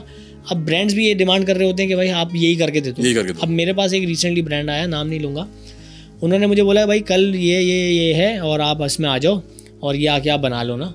मैंने ठीक है, मैंने अपना बजट उनको बता दिया, हालांकि मैं उनके साथ पहले काम कर चुका हूँ, उनको पता है मेरा क्या बजट होता है। मुझे उन्होंने लिटरली बोला कि यार आप ये पैसे ले लो। मैंने बोला यार आप मजाक कर रहे हो क्या, ये क्या बात कर रहे हो? कह रहे नहीं वो उसमें इतनी मेहनत वाला नहीं करना, आप बस आओ मोबाइल से 2-4 ये बनाओ और निकल जाओ। मैंने कहा बात सुने, ये आपकी बात ठीक है, मेरे पैसे इस चीज़ के नहीं है, मेरे पैसे ये है कि मैं अपने घर पे एक काम कुछ ना कुछ जो मेरा चल रहा होता है 24 घंटे में से वो छोड़ के मैं आऊँगा, साथ में मैं अपने साथ एक कैमरामैन लेकर आऊँगा, अपना एक असिस्टेंट लेकर आऊँगा जो कि मेरे साथ चलता है, मैं उसको लेकर आऊँ, 3 बंदों को, उनको मैं खिलाऊँ पिलाऊँ भेजूँ, पेट्रोल खर्च करूँ, उसके बाद तुम मुझे ये पैसे दे रहे हो, तुम्हारा दिमाग ठीक है? मैंने कहा तुम्हें लग रहा है सिर्फ बनाने के पैसे? मैंने कहा बनाने के नहीं है, मेरे आने के पैसे। मैंने मतलब मेरी हट चुकी थी यार, ये क्या तरीका है? तो आगे से नहीं सर ये नहीं, देखें हम ये चाह रहे थे ये, मैंने कहा देखो ये है। खैर उन्होंने मुझे फिर ऑफर किया कि यार ये आप कर लें। मुझे ये सिर्फ डिस्कस करने का रीजन है कि यार ये देखो ब्रांड्स ने भी अपना माइंड बना लिया। नहीं रीजन क्यों बनाया है? क्योंकि लोगों ने बनाने शुरू किया। हाँ, जो ये छोटे मोटे आ रहे हैं जो फोन में बना के दे रहे हैं, वो उनको बोल दें यार 20,000 बना के दे दो, हम वो बना के दे रहे हैं। अब ब्रांड्स लगता है जब इतने में हो सकता है और वो कर सकते हैं तो ये क्यों नहीं कर सकते? जो हमने 10 साल मेहनत की है, अपने इक्विपमेंट 20-20 लाख का इक्विपमेंट हमने लिया है, 3-4 कैमरे हमने लिए हैं, माइक्स लिए, ये सब लिए, वो हमारी मेहनत है। अब कल बंदा लेकर आ रहा है वो फोन में बना रहा है, आप उसको उसके पास जा रहे हो। एग्जैक्टली। हम प्रॉपर फ्रेम बनाते थे, सेट बनाते थे, ये है वो है सारी। अच्छा मैं ना ब्रांड से एक बात कहना चाहूँगा, अगर कोई सुन रहा है या एजेंसी के बंदे, देखिए यार बात पता है क्या है, आप लोग ये देखते हैं ना कि व्यूज़ आ रहे हैं, देखो इसमें कोई शक नहीं है उनके पास व्यूज़ आते हैं। मतलब एक चीज़ एक बंदे ने यहाँ सिंपल प्लेन दीवार पे खड़े होकर बनाई है जो कि मोबाइल से, और उसने वही इम्पैक्ट क्रिएट किया जो हम एक अच्छे पैसे चार्ज करके एक प्रॉपर कंटेंट बना रहे हैं। शायद उसने उससे ज़्यादा किया हो, मतलब उसके बाद 10 मिलियन व्यूज़ हो, हमारे पास 1 मिलियन व्यू हो। बात ये है कि उस कंटेंट को कोई याद नहीं रखता। आपने ये नोटिस किया है? आप मुझे कितने ऐसे बता दो जिन्होंने बिल्कुल बेकार का कंटेंट हो और लाखों रुपया कमाया उसके अंदर, जिसको वो समझते हैं कि हमारी सक्सेस है, बट क्या आपको उनका मेरा कंटेंट याद है? नहीं। लेकिन दुनिया को हमारा वो कंटेंट याद है जिसके ऊपर मेहनत हुई हुई है, वो आज भी लोग रिलेट करते हैं, आज भी लोग बात करते हैं कि यार आपकी इंग्लिश रिश्ता, आपकी इंग्लिश शादी, या बेकार फिल्म की वो सॉन्ग्स वाली वीडियो हो गई, या वो वाली वीडियो थी जो तुम लोगों ने नहीं की थी एटीएम के बाहर, इसमें जुनैद भाई भी थे। ये लोगों को ज़बानी याद है। क्यों याद है? इसका रीज़न पता है क्या है? इसका रीज़न ये कि यार कंटेंट पे जो मेहनत होती है ना, उसमें आप ये देखते हो कि भले व्यूज़ कम है, लेकिन आप ये देखो कि सालों साल लोगों को याद रहते हैं, 9-9 साल जो उसका इम्पैक्ट ये है। और ये जो शॉर्ट आप ये जो माइक्रो इन्फ्लुएंसर जिनको हम कहते हैं ना, ब्लॉगर्स, इन पे जो आप लाखों रुपया लगाते हो और बेकार के कंटेंट पे इन्वेस्ट करते हो ना, मेरे भाई जिस दिन आपने ये ख़त्म कर दिया ना, उस दिन आपके ब्रांड को ना वो मार्केटिंग की ज़रूरत ही नहीं पड़ेगी जो आप करोड़ों रुपया लगा के करते हो ना, उसके आधे में शायद आपका काम होगा। क्यों? क्योंकि आपकी सालों लोग याद रखेंगे। यूफोन के एड्स हमें आज तक क्यों याद हैं? अच्छी टीम ने क्रिएटिव काम किया था ना, स्क्रिप्ट पे काम होता था, कंटेंट पे काम होता था, प्रोडक्शन तो प्रोडक्शन तो मैं क्या कहूँगा, एक घटिया से घटिया आइटम सॉन्ग की भी अच्छी होती है, बट कंटेंट नहीं होता ना उसके अंदर फाशी होती है। तो कंटेंट जिसमें होता है उसमें जो है कंटेंट जीतता है। हाँ, ऐसे ही है। कंटेंट इज द किंग, मैं हमेशा ये कहता हूँ, कंटेंट ही। अच्छा सुन मानी, देख ये पॉडकास्ट नहीं है बट कॉन्वर्सेशन है, दो दोस्त के दरमियान है। तो मुझे बताओ, कराची में तुम बड़े हो और मतलब बचपन में कराची लाइफ मैंने तो नहीं देखी, कराची में कैसी थी? कोई मस्ती बताओ जो तुमने बचपन में की होगी। मैं तो बहुत खतरनाक बंदा था। मतलब ये जो मानी तुम देख रहे हो ना भाईजान, मैं बहुत डिफरेंट था। मतलब मैं अगर तुम्हें एक किस्सा बताऊं कि मैं जहाँ पे रहता था ना, TNT कॉलोनी, एक PT सेल की कॉलोनी थी, वहाँ पे मेरे गिनती के 2-3 दोस्त थे, और उस कॉलोनी में इतनी ज़्यादा दुकानें नहीं थी ना, तो वहाँ पे जब भी कोई सौदा वगैरह लेना होता था तो किसी बड़े के साथ बाहर जाके लेना पड़ता था। लाइक मलिर हॉल या रफ़ेआम एक जगह है, या गोल्डन टाउन एक जगह वहाँ करीब में पड़ती है, तो इधर से हम सामान लेते थे। तो घर के किसी बड़े के साथ जाते थे। फिर जब हम 8-7 क्लास में आ गए तो फाइनली घर वालों की तरफ से इजाज़त ये मिली कि तीनों मिल के जा सकते, तो तीनों मिल के जाते थे और आते थे, लेकिन मस्तियाँ करनी होती थी। तो मैं सबसे ज़्यादा मस्तियाँ करता था, और मेरी मस्तियों का तो ये आलम था मेरे भाई कि मेरे दोस्तों ने मुझे आखिरी टाइम तो कसम दी हुई थी कि अगर तुमने अब कोई किसी के साथ कुछ मस्ती की ना, रोड पे चलते हुए किसी को तंग किया, तो भाई हम दोस्ती ख़त्म कर दें। तो एक दफ़ा हम लोग वापसी आ रहे, मेरे दोस्त हमेशा ना डरते थे मेरे साथ जाने में, तो मैं वापसी आ रहा, तो मेरा एक दोस्त था जहांगीर और अजीम ना, ये दोनों मेरे साथ थे। मैं रोड पर चल रहा तो मुझे ना एक झाड़ू पड़ी हुई मिली पुरानी सी ना, तो मैंने वो उठा ली। अब मैंने झाड़ू जब उठाई तो अजीम ने देखा, अजीम ने बोला अबे इस भूतनी वाले ने फिर कुछ उठा लिया, भागो। अब ये लोग ना भागना शुरू है। मैंने कहा अरे भाग कहाँ रहे हो, मैं कुछ नहीं कर रहा, मैं रुको। भागते भागते भागते मैं इनके पीछे पीछे भाग रहा, ये लोग आगे भाग रहे, मैं कहा रुक नहीं रहे। अब जब रुके नहीं तो मुझे गुस्सा आ गया, मैंने कहा अब तो जब भाग रहे हैं तो फिर कांड करना पड़ेगा। तो एक बाइक वाला जा रहा था, मैंने बगैर सोचे समझे ना बाइक वाले के सामने यूँ झाड़ू फेंक दी, तो उसके ना यहाँ लगी, और वो हल्की सी फूल झाड़ू सी थी, वो मतलब गिर गई ना। तो वो बाइक वाला 125 वाला था, मुझे आज भी याद है, हेलमेट लगाया हुआ था उसने ना। तो वो ना आगे स्पीड में जाके ना उसको लगी, उसको समझ ही नहीं आया, और उसने जब पीछे मुड़ के देखा ना कि मस्तियाँ बच्चे कर रहे, वो आगे आके रुका, और मुझे सिर्फ बाइक घूमती हुई लाइट उसकी दिखी है कि ये इस तरफ आ रही है। मैंने तो आवाज़ मारी, मैंने कहा दादा भागो, बंद हो गया है ना। अब ये लोग जो है ना और तेज़ भागे, मैं भागूँ तो हमारी कॉलोनी आ चुकी थी, कॉलोनी की एक दीवार थी, तो उससे हम भागे। तो मैं इस तरफ भागा, ये दोनों उधर भागे, तो बाइक वाला मेरे पीछे आ रहा। अब मैं आगे तेज़ी से भागा, मैं अंदर छोटी पतली गलियां थी वो, तो उसमें घुसते घुसते मैं कारी साहब के कमरे में घुस गया। मस्जिद के जो है ना उनका एक हुजरा था, तो मैं वहाँ घुसा ना, तो मैंने घुसा और मैं मतलब ना डर गया। कारी साहब जानते थे, तो कारी साहब बोले अरे मंसूर मियाँ क्या हो गया, सब खैरियत है? मुझे सांस फूली हुई, मैं बैठा, मैंने ना दरवाज़ा बंद कर दिया। मैंने कहा अच्छा बाइक वाले की आवाज़ आ रही 125 की ना कि बाहर फिर रहा है वो, क्योंकि उसने मुझे देखा ही नहीं कि मैं गायब कहाँ से हुआ, क्योंकि अपनी कॉलोनी थी भाई, बचपन से वहाँ पर रह रहे हैं। तो मैं इधर से यूँ टाप के निकल गया मैं ना। अब कारी साहब को भी तो जवाब देना है कि भाई हुआ क्या है मेरे साथ ना। तो उन्होंने ऐसी पूछ रहे मुझसे, मेरी सांस फूली, कह रहे पानी वानी दूँ, क्या हो गया बेटा, सब खैरियत? मैं पानी मैं पी रहा, पीते पीते उन्होंने बोला बेटा सब खैरियत है, क्या हो गया, कुत्ते वुत्ते पीछे लगे? मैंने कहा जी मैं कुत्ते पीछे लगे। कह रहे अच्छा तो नहीं आप थोड़ी देर बैठो, अगर होता है तो मैं चलूँ आपके साथ, मैं आपको घर छोड़ दूँ। मैंने नहीं कोई मसला नहीं। 5 मिनट वहाँ बैठा, बाइक की आवाज़ ख़त्म हुई, मैं बाहर आया। अब मुझे नहीं पता मेरे दोस्त कहाँ हैं, क्या हुआ है उनके साथ, वो बाइक वाला कहाँ गया ना। खैर मैं अपनी कॉलोनी में घूमता फिरता पीछे की तरफ से मैं जा रहा, तो एक दोस्त मिला मुझे, रेहान, कह रहा भाई मंसूर कहाँ हो तुम भाई, वो अजीम और जहांगीर ढूंढ रहे हैं तुम्हें। मैंने कहा हैं क्या हुआ, खैरियत है सब? कह रहे पता नहीं, वो लोग जा रहे थे तो उन्होंने पूछा कि मंसूर को देखा नहीं? मैंने कहा नहीं। ओके, मैं आगे गया तो वो बाइक वाला मुझे दिखा खंबे के पास कहीं खड़ा हुआ, वो किसी से बात कर रहा। अब मेरी हवा ख़राब हुई, मैं छुपा देखा, वो फिर गया बाहर की तरफ। जब गया वो फाइनली मुझे यकीन हुआ कि वो चला गया मेरी रेंज से ना। मैं पीछे से घूमता पहले तो अपने घर पे गया। यूजुअली होता यह था कि घर पे ना शिकायत आ चुकी होती थी, कोई प्रॉब्लम हो ना, तो मैं बैठ गया। अब मैं आके देखा, मैंने कहा घर वालों का कुछ भी नहीं पता, इनको कुछ भी नहीं हुआ। मैंने कहा ठीक है। अब मैं गया अजीम के घर। अजीम के घर जब मैं गया ना, तो अजीम तो आया बाहर आके ना, उसने दरवाज़ा बंद किया, उसने मुझे बाहर लेके गया, उसने ना जहांगीर का दरवाज़ा बजाया, बोला रुक जाओ। ये दोनों ने मुझे पकड़ा गिरबान से, दोनों लेके गए कहीं साइड में, और उन्होंने आके ना मुझे गालियाँ दी और मुझे बोला कि आज से हमारी दोस्ती ख़त्म। तो 1-1.5 हफ्ता तो हमारी जो है ना बातचीत बन रही थी, और मैं जो हूँ ना इसमें, मैंने कहा यार ये तो बहुत गलत हो गया। तो इस तरह की मैं मतलब चीज़ें कर लिया करता था। अच्छा। इस टाइप का बच्चा था मैं। अच्छा भाई, ये जो टॉपिक डिस्कस हो रहा है ना, इसके बारे में आपको बता दूं, मुझे नहीं पता ये एडिटर किस तरीके से इसको एडिट करके लगाएगा, लेकिन इसका मकसद ये है कि कुछ किस्से गज़नफ़र बताएगा, क्योंकि ये अमेरिका में बड़ा हुआ है, इसका बचपन वहाँ गुजरा है, मतलब बचपन की शैतानियाँ। और मैं कुछ किस्से बताऊँगा कि मैंने अपने दोस्तों के साथ क्या क्या कांड किए बचपन में। तो गज़नफ़र भाई आप शुरू करें कि कोई किस्सा, कोई बचपन की ऐसी चीज़ जो आपने दोस्तों के साथ वहाँ शैतानियाँ करते हो, किस लेवल की होती होंगी एक अमेरिकन पाकिस्तानी किड। अच्छा, बचपन में लाइक आप लेट 90s के बारे में बात करो, 99 पोकेमॉन कार्ड्स बहुत मशहूर हुए थे। सही, पोकेमॉन कार्ड्स आए थे, ठीक है। अच्छा, हम जमा करते थे पोकेमॉन कार्ड्स, ठीक है। अच्छा, उनका सीन इतना वो था पोकेमॉन कार्ड्स के, अगर आपके पास एक अच्छा पोकेमॉन कार्ड है तो हर कोई मांगता था। अच्छा, स्कूल्स में उन्होंने मना कर दिया था कि पोकेमॉन कार्ड्स और ये सब चीज़ें अलाउ नहीं है बिल्कुल भी। सही, ठीक है। अच्छा, आपका भाई अच्छे कलेक्ट करता था। अब स्कूल में जाके मैं शो ऑफ करता था, छुप के हम शो ऑफ करते थे। अच्छा, इस बात पे आ गई थी कि मैं फिर बेचना शुरू कर दिया था। अच्छा, डीलिंग करनी शुरू कर दी थी पोकेमॉन कार्ड्स की। उस ज़माने में एक अच्छा अगर पोकेमॉन कार्ड था, एक बच्चा खरीद लेता $5 का। मतलब ये बात हो रही है 2000 की। सही। अब एक लड़का मुझे बोलता है यार, you have this Pokemon card, you have कोई होता था चार्जार्ड था कोई, तो you have this, how much, you want to buy it? Yeah, I want to buy it. मैंने बोला $8। Can you take it for $5? Yeah. उसी वक्त से $5 मुझे उसकी लंच मनी होगी, उसने मुझे दे दिया। अब मैंने सोचा ये तो बिजनेस बन सकता है। डीलिंग भी स्टार्ट करी थी। कोई अलाउ ही नहीं था ये सब स्कूल में, तब क्या डील। तो मैं रोज लेके जाता, कोई एक बच्चा है, ये यू हैव दिस वन, $2, ये $2, ये $3। अच्छा, बीच में कहीं दो दोस्त के बीच में फड्डा हो गया कि ये मैंने पहले बोला था, मैंने पहले इसको बोला था कि आई वांट दिस वन, तुम क्यों खरीद रहे हो। फड्डा हो गया बीच में। टीचर ने पता, फिर मैंने एकदम सब छुपा दिया, सब छुप गए।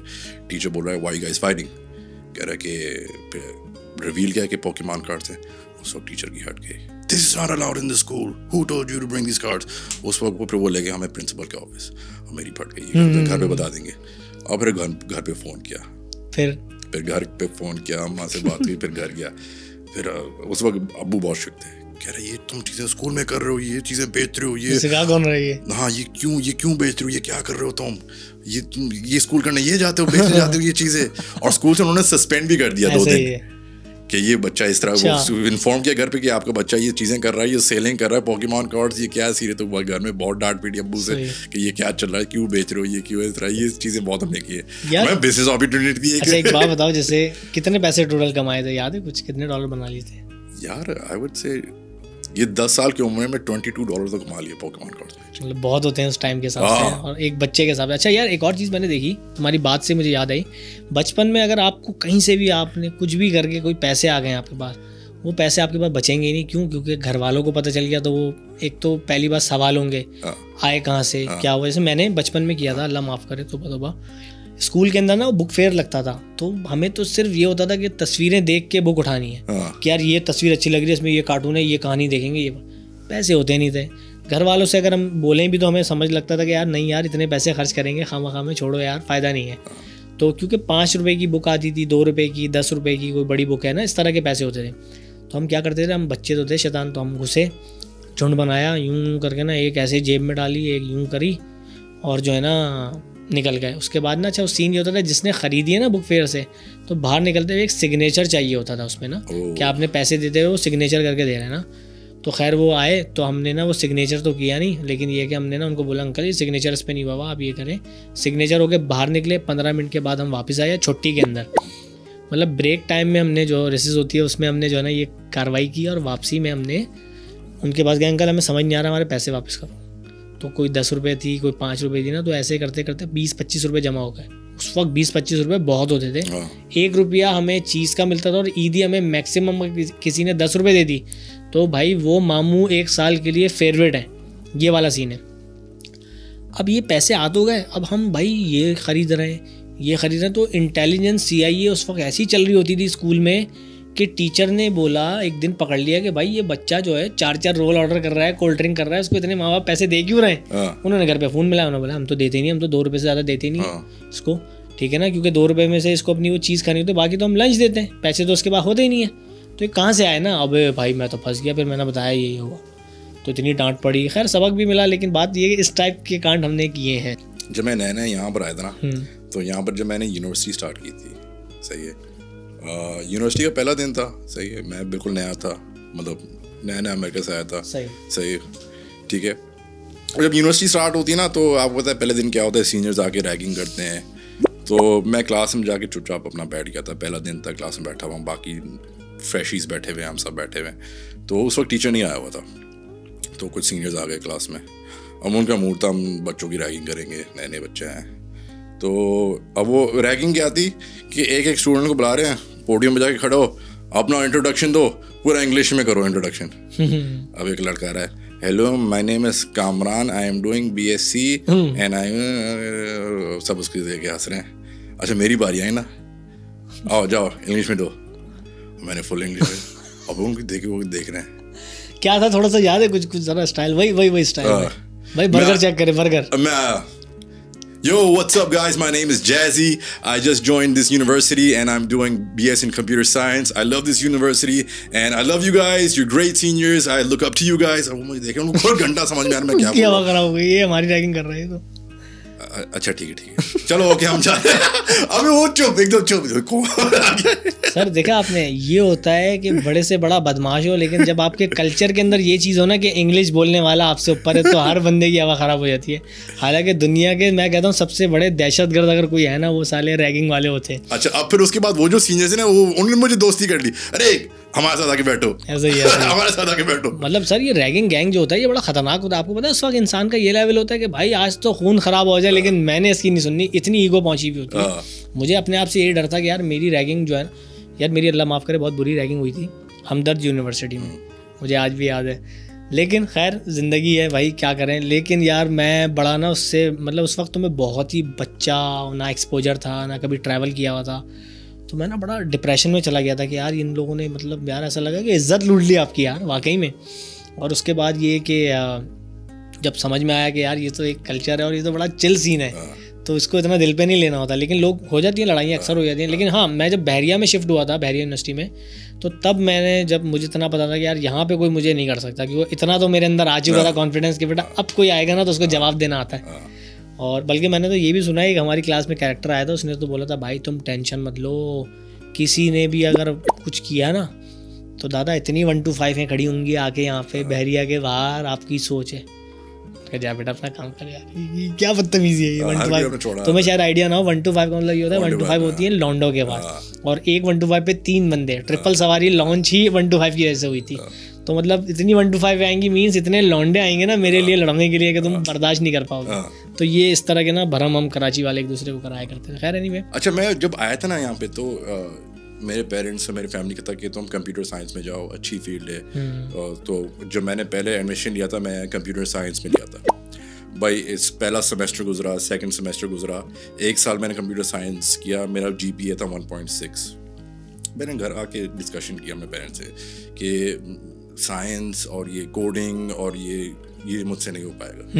सही, मैं शुरू से आर्ट्स का बंदा हूँ, शुरू से स्केचिंग, पेंटिंग, ड्राइंग मेरे इसकी का शौक है, मुझे फोटोग्राफी, मुझे मीडिया का शौक है, आर्ट्स भी मेरा शुरू से है, बचपन से। तो उस वक्त हमारी यूनिवर्सिटी में नया प्रोग्राम खुला था मीडिया एंड आर्ट्स का, ठीक है। तो फिर पेरेंट्स ने बोल दिया हाँ ठीक है, अगर तुम्हारा दिल है उसमें, अगर तुम्हें लगता है तुम उसमें एक्सेल करोगे, अच्छा करोगे तो कर लो तुम, ठीक है। फिर जब मैं स्विच करने गया था ना, सेम यूनिवर्सिटी में था, जब मैं अपनी वो जो डिग्री स्विच करने गया था ना, तो मैंने अपने डीन से बात की, उससे ऑब्वियसली परमिशन लेते हो, क्यों छोड़ना चाहते हो, क्या करना चाहते हो। तो हमारा जो डीन था ना, वो बंदा अच्छा था, कहता है कि बेटा क्यों छोड़ना चाह रहे हो, मेरा फील्ड आर्ट्स है, ये है वो है।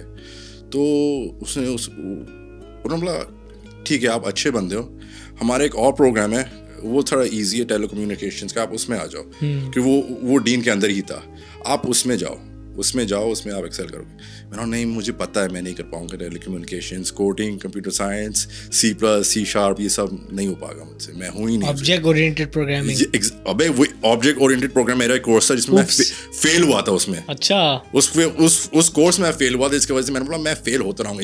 ये चीज़ मेरी। ऑटोमेटा पढ़ी है तुमने? ऑटोमेटा नहीं पढ़ी, कंप्यूटर साइंस में होती है, इतना दूर तक नहीं पहुंचा ऑटोमेटा ना। हाँ, उससे पहले मुझे आज तक ये भी पता मैंने उसमें पढ़ा क्या है, लेकिन मुझे इतना अच्छा पता है कि मेरे अच्छे नंबर आए थे उसमें, उस वक्त निकाल दिया। खैर एनीवे, तुम बता रहे थे। तो मेरे डीन बोलते हैं तो चलो तुम इस प्रोग्राम में आ जाओ, ये भी हमारे अंडर तुम, मैं मुझे करना ही नहीं है। यार ठीक है, तो मैं साइन कर लेता हूँ, तुम स्विच कर लो, जो भी तुम्हारी मर्जी तुम कर लो, बट मैं तो फिर भी रेकमेंड करूँगा तुम इसमें आ जाओ। नहीं, मैं नहीं करना चाहती। ठीक है, उन्होंने साइन कर दिया। ठीक है, फास्ट फॉरवर्ड 10 साल बाद, ये 2009 की बात है। फास्ट फॉरवर्ड बेकार फिल्म्स खोला, हम ग्रेजुएट हुए, 2018 की बात है, 2018 की बात है, या 2018-19 की बात, 17-18 की बात है। तो एक कंप्यूटर साइंस स्टूडेंट मुझे मिला वहीं PF किट का, कह रहे आप उस वक्त हमारा नाम बेकार फिल्म, हमारा नाम बन गया था। कह रहे हैं अरे आप गजनफर है ना? बोला हाँ, बेकार फिल्म्स वाले। मैं भी कंप्यूटर साइंस पढ़ता हूँ उसी यूनिवर्सिटी में जहाँ आपने किया था। है, हमारे डीन आपको बहुत बोलते हैं। क्यों कहते हैं हर जो वो होती है, जो क्या कहते हैं उसको यूनिवर्सिटी में, जो ओरिएंटेशन में, हर ओरिएंटेशन में हमारे जो डीन है आपका नाम जरूर लेते हैं, रेफरेंस देते हैं। कि गजनफर एक था, उसने बोला था कि मुझे आर्ट्स में जाना है। मैंने बोला हाँ तुम जाओ, तुम उसमें एक्सेल करोगे। मैंने इसको बोला था तुम आर्ट्स में जाओ। अच्छा, बात ही घुमा ली बात पूरी घुमा ली। क्रेडिट ले लिया, क्रेडिट लेना था। हालांकि उन्होंने बोला था कि तुम उसमें जाओ, उसमें नहीं जाओ, बट वो अपने स्टूडेंट्स क्या बोलते हैं, आज तुम लोग देखते हो गजनफर एक है। मैंने उसको कहा था यार, मैंने उसको बोला था कि तुम आर्ट्स में जाओ, ये तुम्हारे पास नहीं है यार। अच्छा, क्रेडिट ले रहे, चलो अच्छी बात है अगर यार देखो बात पता है क्या होती है, टीचर्स का ना, अब मेरे कुछ टीचर्स हैं उनको मैं बड़ा मतलब कहते हैं ना कि कुछ अच्छे टीचर्स भी रहे हैं और बुरे टीचर नहीं होते, बट उन्होंने जो रवैया आपका रखा होता है ना, सिर्फ वो आपको याद रहता है। अदरवाइज टीचर ने तो आपको कुछ ना कुछ सिखाया, तो बुरा कैसे हो सकता है वो, ये मेरा सोचना है ऐसे ना, इस एंगल में। तो अब बात ये थी, अब जैसे मैंने भी, तुमने कहा ना कि यार कभी कभी इंसान को लगता है कि यार मैं इस चीज़ के लिए बना ही नहीं हूँ। तो मैंने भी कंप्यूटर साइंस, जब बहरिया यूनिवर्सिटी में मुझे मिला एडमिशन, तो मैं हमदर्द से भागा था कि यार इतनी दूर मुझे जाना पड़ता था। तो मैं बहरिया में जब आया, तो बहरिया में मुझे एटलीस्ट ये था कि यार अब मुझे कुछ भी करके ना यहीं से पढ़ के निकलना है, क्योंकि ये शहर के बीच में मैं बाइक पे आ भी जाता हूँ और यहाँ पे ज़रा चिलिंग वाला माहौल है, मजाक मस्तियाँ, इवेंट्स होते रहते हैं। मतलब मुझे अपना आर्ट को भी जो है ना परवान चढ़ाने का मौका मिलेगा। और अल्हम्दुलिल्लाह वहाँ जो मैंने परफॉर्म किया ना, आज भी मैं उस यूनिवर्सिटी की इतनी इज़्ज़त करता हूँ कि मुझे कभी भी वो बुलाते ना, मैं जाता हूँ, भले वो चाहे छोटा इवेंट हो चाहे वो बड़ा इवेंट हो, मेरे कोई नहीं। मैंने कहा यार यहाँ से मैं बनाऊँ, और हम सब पूरी कराची वाइंस, क्योंकि हमारी यूनिवर्सिटी थी वो। तो मेरे टीचर थे, मतलब मैंने जब 3-4 सेमेस्टर में मैंने अपना आर्ट्स को जो है प्रेजेंट करना शुरू किया यूनिवर्सिटी के स्टेज पे ना, तो फैंस बने वहाँ पे, मोटिवेशन मिली ना, तो मुझे समझ में आया दादा मैं तो इस चीज़ के लिए बना हूँ, मैं ये क्या कर रहा हूँ ऑब्जेक्ट ओरिएंटेड प्रोग्रामिंग और ये C++, और मैं ये वेरिएबल ले लो, इतने का स्ट्रिंग बना लो, ये कर लो, इसके अंदर जो है ना C इनकी कमांड क्या कर रही है, C, मतलब ये सब मुझे था आइडिया ना। अब मैं इस पर पढ़ तो रहा हूँ, मैंने कहा यार दादा मैं क्या कर रहा हूँ, लेकिन अब 4 सेमेस्टर हो चुके हैं, घर वालों के पैसे तो ज़ाया नहीं करेंगे, स्विच करके जो है करेंगे पूरा ना। तो कुछ टीचर ने मुझे बड़ा सपोर्ट किया, वो मतलब पास भी कर देते थे। कुछ टीचर जो है वो आपसे जो है खार खा के बैठे होते, उन्होंने फेल भी किया। तो इस तरह करते करते ना मैं आज जिस मकाम पे पहुंचा हूँ ना भाई, मुझे बनाने में बहुत सारे लोगों का कंट्रीब्यूशन है, ये मैं एक्सेप्ट करता हूँ। मेरे टीचर्स का, मेरे HODs का, मेरी यूनिवर्सिटी की आवाम का। भाई उन्होंने जितना मुझे आसमान पे चढ़ाया है ना उस दौर के, मतलब लाइक 2010 से लेके 2014 का जो भी बैच रहा है ना बहरिया यूनिवर्सिटी का, चाहे वो BBA का हो, चाहे वो मेडिकल का हो, चाहे वो कहीं का हो, सबका मैं लाडला था। और सब ने मुझे इतनी इज़्ज़त दी है कि उस इज़्ज़त की वजह से आज मैं यहाँ बैठा हूँ कि आज भी मैं जब बहरिया जाता हूँ ना, तो मैं मतलब मेरा बस चले तो मैं उस स्टेज को ना सजदा कर लूँ कि भाई इस स्टेज की मेरी ज़िंदगी में जो वैल्यू है ना वो कोई नहीं कर सकता पूरी। ये है मेरे लिए बहरिया यूनिवर्सिटी की वैल्यू। तो भाई इंसान जहाँ होता है उधर ही से बनता है, और अच्छी जगह पे होगे तो अच्छी चीज़ आप करोगे, अदरवाइज आपकी गैदरिंग कैसी है उसका इम्पैक्ट रहता है ना। मैंने जब ज्वाइन किया था ना, फिर मैंने जब डिग्री स्विच की 2010 में, 2010 से 14 तक, फिर 14 के बाद फिर मैंने बीच में मेरे कुछ कोर्सेज रह गए थे, बट बीच में मैंने छोड़ दिया था। मेरी जॉब, उस वक्त मेरी जॉब लग गई थी एजेंसी में, एड एजेंसी। मैंने 3 साल काम किया है एज अ प्रोडक्शन प्रोड्यूसर, ठीक है। तो वहाँ पर फिर यूनिवर्सिटी के साथ साथ मैं अपनी जॉब लाइफ तो मुश्किल हो रहा था maintain, when you work in ad agency as a producer, तो फिर पूरे सुबह से लेकर रात तक आप वहीं पर होते हो, तो आप कैसे क्लासेस कंप्लीट करो। तो मैं ये भी था कि जब टाइम मिलेगा इंशाल्लाह मैं डिग्री भी कंप्लीट करूँगा। तो मैं 3 years 2017 की बात है कि फिर मैं वहाँ पर काम करना शुरू किया, क्लाइंट्स के साथ मिलना, प्रोडक्शन लोगों के साथ मिलना जुलना। तो तो जब थोड़ा टाइम मिला ना, मैंने सोचा कि I should finish my degree. मैं मॉर्निंग क्लासेस ले लूँगा 9 बजे वाले, उसके बाद मैं ऑफिस चले जाऊँगा, ठीक है। फिर मेरे 3 कोर्स रहते थे। एक कोर्स था मेरा क्या नाम था कोर्स का, history of TV and film, तो वो मैंने कोर्स उठा लिया, वो उठा लेता हूँ, मैं कर लूँगा। अच्छा, साथ साथ जॉब भी काम चल रहा होता है, वेंडर से डेली जाके वेंडर से मिलना, एडिट देखना, हमारे कोई प्रोड्यूसर से मिलना, उनसे होता। तो एक मेरे एक जो हमारा था, एक हमारा वेंडर था, प्रोड्यूसर था, जिसका था मैं काम भी कर रहा था, अभी प्रोजेक्ट चल रहा था हमारा ऐड का, तो डेली उससे जाके मिलना जुलना। वो बंदा अच्छा था, उसका नाम था दानिश, नाम था, अच्छा बंदा था, ठीक है। अच्छा, जब मैंने हिस्ट्री टीवी फिल्म उठाया, फिर नेक्स्ट वीक से क्लासेस स्टार्ट है, मंडे मॉर्निंग से। अच्छा, मंडे मॉर्निंग में पहली क्लास में बैठा, और जो इंस्ट्रक्टर था, जो टीचर था, वही वेंडर था जिससे मैं पिछले हफ्ते से मिल के आया हूँ। और मैंने, तुम क्या कर रहे हो यहाँ पे? कह रहे मैं तो टीचर हूँ। कह रहे तुम क्या कर रहे हो? मतलब मैं तो स्टूडेंट हूँ।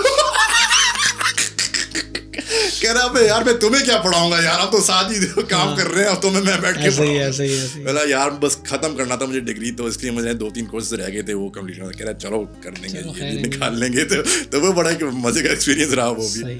सर, ब्रेकिंग बैड देखा है आपने? यार, Breaking Bad one of the best series ever released. अच्छा, बहुत से लोग कहते हैं कि गेम ऑफ थ्रोन्स है, लेकिन आप क्या कहते हैं इस बारे में? यार, ऑफिशियली है, ऑफिशियली इट्स सेड कि one of the best series ever made is Breaking Bad. नहीं यार, ब्रेकिंग बैड तुम सर्च करो भी गूगल पे, है Breaking Bad is the top. But मैं ये समझता हूँ कि कंपैरिजन नहीं है दोनों का, दोनों की अपनी डिफरेंट जॉनर्स हैं, लेकिन यार जो प्रोडक्शन वैल्यू, जो स्क्रिप्ट उसका है गेम ऑफ थ्रोन्स का, वो नहीं कर सकता। प्रोडक्शन वैल्यू तो भाई, मतलब देखो, इसमें कोई शक नहीं है, ब्रेकिंग बैड जिस तरीके से लिखा गया है उसमें आपको मतलब हर कैरेक्टर से नफरत भी होगी एक टाइम पे, हर कैरेक्टर से प्यार भी होगा, और आप बोलोगे कि यार ये क्या रहा है, मतलब एक टाइम पे आपको स्काइलर से नफरत हो जाएगी कि यार ये साली डाइन है, ये बेच है साली, ये इसने तो दिमाग खराब किया है। रिलेट करोगे यार, एक मर्द को औरत ही जो है ना दिमाग खराब कर रही है, इस तरह की सिचुएशन आती है। एक जगह पे आपको उससे प्यार हो जाता है कि यार एक बंदी ने कितना सेक्रीफाइस किया है, सिर्फ इस डर से यार मेरे बच्चों का क्या होगा। एनीवे, इसी तरीके से वॉल्टर वाइट हो, जैसी पिंकमैन हो, उससे आपको आ रहा है कि साले नफ्सियाती तेरा दिमागी जगह पे नहीं रहता, कभी लड़ रहा है कभी दोस्ती कर रहा है, उसकी वजह से पंगे हुए बहुत। बट फिर भी आपको सबसे पसंदीदा या आपको प्यार उसी से होगा जैसी है यार, अपना बॉय है यार, ड्यूओ है उनका। ये खैर एनीवे यार, ये तो बात चलती रहेगी, बात तुमने गलत छेड़ दी है, एनीवे मैंने छेड़ दी, सॉरी। कौन सा फेवरेट तुम्हारा कैरेक्टर रहा है ब्रेकिंग बैड में? यार, हर कैरेक्टर की अपनी जगह है। हाइजेनबर्ग हो गया, जेसी हो गया, बट जो मेरा फेवरेट कैरेक्टर था वो था गस फ्रिंग। उत्तरी खैर, Gus Fring की a man provides. हाँ, a man provides for his family even when it's not appreciated. यार बात जो उसने की बिल्कुल खत्म कर दी ना। वो सीन कितना भारी है यार। मैं कहता हूँ यार, अगर आपको जिंदगी में कभी दुश्मन पालना है ना, कि दुश्मन चाहिए मुझे, मतलब मैं इतना कुछ हूँ कि मुझे चाहिए कि यार एक दुश्मन होना चाहिए कि एक जिंदगी में ना मजा रहे, डर रहे, ताकि मजा आए, तो दुश्मन अगर हो ना तो वो गस फ्रिंग जैसा हो, वरना ना हो। मतलब क्लास है यार उस दुश्मन की। तो बताओ भाई, तुम्हारे लिए क्या वैल्यू रखता है जो उसने अपनी एक जो कैरेक्टर बिल्डिंग है, उसकी जो कैरेक्टर है, जिसने भी लिखा है उसके कैरेक्टर, और उसको जो परफॉर्म किया है, जो उसने एक्ट किया है उसने बंदे ने, अमेजिंग यार, अमेजिंग। यार मैं ये समझता हूँ कि कहते हैं ना कि बहुत से लोग होते हैं वो बड़े एक्सप्रेसिव होते हैं, लेकिन बहुत से लोग होते हैं वो सिर्फ खामोशी से अपना पैगाम देते हैं। हाँ, मतलब उसके एक्सप्रेशन, जीरो एक्सप्रेशन थी, बट वो जीरो एक्सप्रेशन से सब कुछ था, मतलब यूं खत्म। सॉरी, हमने तो बहुत लेम किया है, लेकिन गस फ्रिंग भाई आपकी दहशत आज भी है। सर, आपको पता है फार क्राई 6 गेम का विलन था वो। तो सर, कोई ऐसा सीन जिसमें तुम्हें लगा हो कि भाई इस बंदे ने एंड कर दिया है? क्योंकि जब वो आया था उस वक्त आपको नहीं पता था कि यार ये इतना बड़ा, मतलब इतनी बड़ी फ्लाइट है ये, और इतना बड़ा इसका जो है ना गेम है। सबसे बड़ा सीन जो उसका आखिरी सीन था, जब वो आता है बाहर कमरे से, टाई फिक्स करता है, ये करता है, कैमरा पैन होता है, पूरा यहाँ से उड़ा होता है, गिर जाता है। यार क्या ट्विस्ट था वो। BTS देखा है उसका? हाँ, BTS देखा है। बाप, BTS बिल्कुल देखा है। उस सीन के बाद मैंने जाके बीटीएस देखा भाई हेक्टर सलामानका ने ही मारा है उसको एंड में, वो जो टी टी टी टी अबे हिल गया यार, हिल गया। और उसको बाद में रियलाइज होता है ये कर क्या रहा है, ये कर क्या रहा है, पूरा शॉट जाता है, दिखाता है बम, वो भागता है, ओ भाई तो भाई नेक्स्ट लेवल। यार देखो गस फ्रिंग का जो मेरा सबसे ज़्यादा पसंदीदा सीन था ना, वो ये था जिसपे मैंने बोला कि यार ये बंदा कुछ भी कर सकता है, ये बंदा, इस बंदे को आप जज कर ही नहीं सकते कि इसके दिमाग में चल क्या रहा है। जब उसने विक्टर को काटा था, वो जिस एपिसोड का नाम है पेपर कटर या बॉक्स कटर, कुछ इस तरह का ना वो है, आपको सीन याद है वो? उस बंदे का इतना लॉन्ग सीन है कि वो चलता हुआ आया, उसने कपड़े चेंज किए हैं, उसने पहने, तैयार हुआ है, उठाया है, और वो अपनी पूरा मंजन बेच रहा है वॉल्टर के, देखो मैं तुम्हें ये बता रहा हूँ, ये सिनेरियोज हैं, अगर तुम ये करते हो, ये उसकी हवा ख़राब है क्योंकि वो मरने वाला था। जैसे पिंकमैन तो यूँ बैठा हुआ है क्योंकि उसने पहली दफ़ा ज़िंदगी में कत्ल किया, और वो भी बिल्कुल सामने से। क्या कहते हैं उसको, एक स्पेशल नेम है ना उस जगह का, कि कौन सा टारगेट होता है वो, शार्प शूटिंग नहीं, एक होती है बादल, खैर पॉइंट ब्लैंक, हाँ पॉइंट ब्लैंक से उसने शूट किया। सोचो वो बंदा एक डीप शॉक में, और वहाँ वॉल्टर के भाई ये और वो बंदा खामोशी से कपड़े बदल रहा है, आया और उसने जो विक्टर को काटा है, याद है ना वो सीन। और तब मुझे समझ में आया है कि इस बंदे को गुस्सा किस चीज़ पे था, कि भूतनी के अगर इसने उसको मार दिया है, क्या नाम था, गैल नहीं, कौन से, वो जो साइंटिस्ट था, गैल या गल करके पता नहीं कुछ नाम था उसका ना, गेल, हाँ कुछ करके ना, नाम याद नहीं आ रहा यार, वो जो असिस्टेंट था उसकी बहुत, खैर एनीवे, तो उसको जो मार के आया, तो विक्टर पे जो गुस्सा उसको था कि भाई तूने अपना फेस कैसे दिखा दिया वहाँ पे जब इतने लोग खड़े हुए थे, तू गया कैसे, किसी ने भी पहचान लिया, हमारा तो पूरा सिस्टम गया। तो उसने इस चीज़ पे उसको काट दिया कि भाई अब तो तू गया हमारे किसी काम का नहीं, तुझे डिस्पोज करना है। और बॉडीज कैसे डिस्पोज करते थे, देखा सीन कि भाई ऐसा कुछ सीन ही नहीं है कि बंदे मर रहे हैं और भाई सीधा ड्रम में, तो डर लग, मेरे घर पे एक ड्रम है, वो पानी का स्टोरेज बैकअप होता है ना, उससे डर लगने लग गया मुझे यार कि भाई इसमें तो बंदे मारते थे लोग। एनीवे, तो और कोई स्पेशल तुम्हें चीज़ याद हो या कुछ कैरेक्टर की चीज़ बताओ, कोई डेप्थ बताओ, तुमने किस नजरिए से देखा? जो उसने अपना फ्रंट बिजनेस दिखाया था ना, उस रेस्टोरेंट का नाम क्या था, लॉस पोलोस, हर्बनोस, लॉस पोलोस। हाँ देखो गस फ्रिंग का जो मैं अगर कैरेक्टर को डिफाइन करूँ ना मैं, कि उस बंदे के अंदर एक क्वालिटी थी कि अगर उसके साथ कोई नाइंसाफ़ी या गलत आपने किया है ना, वो बंदा कभी भूलेगा नहीं और आपको छोड़ेगा नहीं, सिर्फ वक्त का इंतज़ार करेगा। अब वॉल्टर वाइट की अगर मैं बात करूँ ना, देखो वॉल्टर वाइट का उसके मामला सब सही चल रहे थे।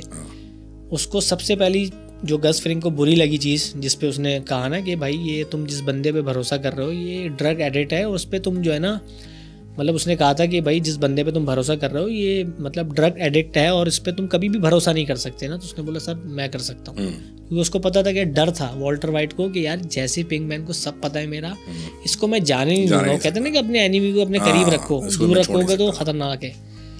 तो उसी के चक्कर में उससे हुई खराब गस फ्रिंग से, वरना इनका बहुत स्मूथ चल रहा था। बट एनीवे स्टोरी को मतलब उसको वॉल्टर वाइट बहुत पसंद है, बस रिस्पेक्ट करता था, कह रहा यू हैव माय रिस्पेक्ट। और वो जो जैसी पिंकमैन को बोलता है, जब वो कहता है ना उसको, मतलब यार ये नॉर्मल हमारी भी होती है ना कि साले तुझे मैंने अगर एक बात बताई तू इसके सामने तूने बता दी, मुझे जलील करवा रहा है। जैसी पिंकमैन ने ये उसने बोला चमाट मारूंगा साले, तू किधर बैठा है तुझे आइडिया नहीं है, तू होगा गली का मैला, आई एम अ बिजनेसमैन, साले मैं लॉर्ड हूँ, मैं एक ड्रग डीलर हूँ, मैं एक माफिया का पार्ट हूँ, तू मुझे जानता नहीं है, तुझे मैं कहाँ गायब करूंगा तुझे नहीं पता।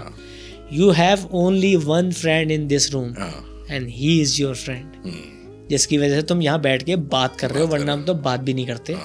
और उसी की रिस्पेक्ट में उसने बोला नो मोर चिल्ड्रन। हाँ ये गलत हुआ जो बच्चे को मार दिया था, बट ऑब्वियसली बात है उसकी भी बड़ी चीज़ें गलत थी। लेकिन मैं ये समझता हूँ यार, मुझे ना शुरू में गस फ्रिंग के बारे में ये लगने लगा कि यार इस बंदे को नेगेटिव होना ही नहीं चाहिए।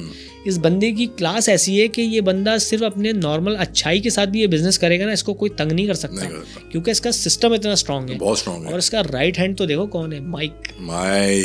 करेंगे डिस्कस माइक टाइट था यार, माइक तो बता भाई, माइक मतलब मैंने ब्रेकिंग बैड के बाद ना अपने कुछ ज़िंदगी के कोड्स सेट किए थे कि मुझे ज़िंदगी में अगर कुछ चाहिए ना तो वो ये चाहिए कि यार अगर पार्टनर चाहिए तो जैसी पिंकमैन जैसा चाहिए।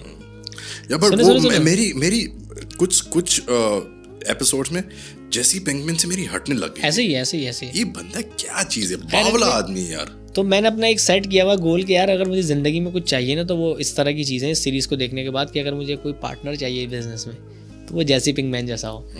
अगर मुझे अपने लिए सिक्योरिटी चाहिए कि यार कोई बंदा मुझे सपोर्ट करे और जिस पे मुझे अंधा एतमाद हो, तो मुझे माइक चाहिए, माइक जैसा बंदा चाहिए, सही राइट हैंड में। इसके अलावा और मुझे अगर कोई क्रिएटिव कहते हैं ना लेजेंड, मतलब जिसको कहते हैं वाकई में, तो वो द हाइजेनबर्ग चाहिए कि जिसकी सपोर्ट हो, ठीक है ना। और इसी तरह दुश्मन चाहिए तो गस फ्रिंग चाहिए। अच्छा, हैंक कितना वफादार था अपने काम से।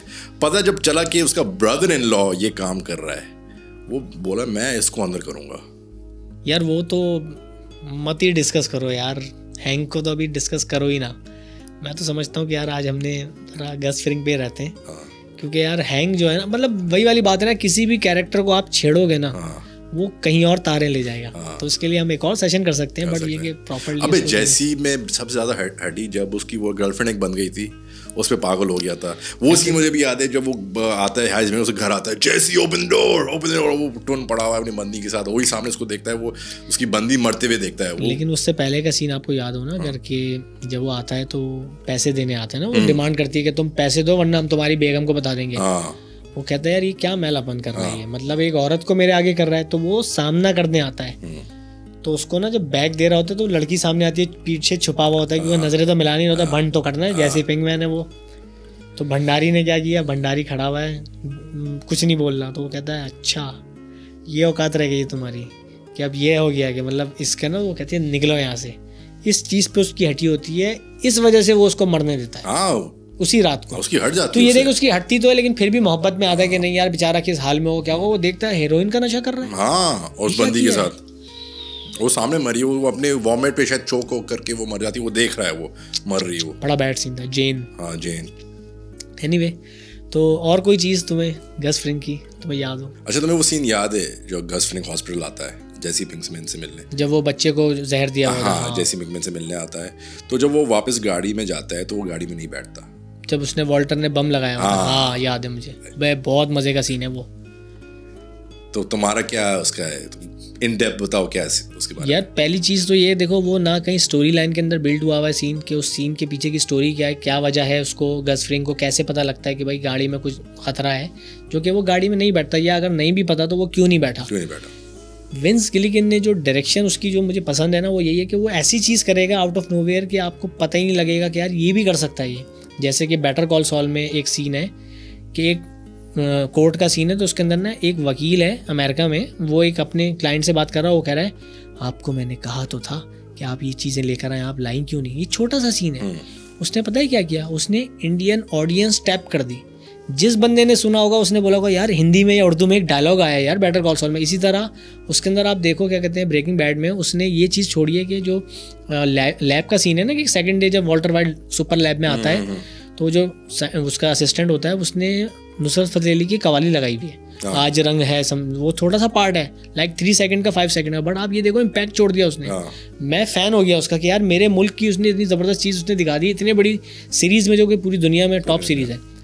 तो उसने डायरेक्शन में इस सीन के अंदर ये पार्ट छोड़ा कि भाई जिसके दिमाग में जो स्टोरी बनती है ना, आप कैलकुलेशन अपने हिसाब से बनाओ कि क्या वजह होगी कि ये गाड़ी में क्यों नहीं बैठा, वरना अगर वो बैठता तो फट के ख़त्म हो जाता वहाँ मामला। मेरी जो स्टोरी है वो ये है सर, कि उसने ये देखा कि जैसी पिंकमैन के जो बच्चा है जिससे वो प्यार करता है, उसको जहर इसने तो दिया नहीं है, क्योंकि गस फ्रिंग को तो पता था, जो कि बाद में स्टोरी खुली, तो इसने दिया नहीं है, उसको दिया गया है। किसने दिया है? वॉल्टर वाइट ही दे सकता है। और यही वजह है कि उसने जैसी पिंकमैन को कटाया है मेरी लैब से कि मेरा ऑपरेशन डिस्टर्ब हो और बच्चे को इमोशनल वैल्यू, क्योंकि जैसी पिंकमैन इमोशनल है, उसकी इमोशनल साइड्स हैं, तो वो छोड़ के आएगा नहीं, तो मेरा ऑपरेशन डिस्टर्ब होगा।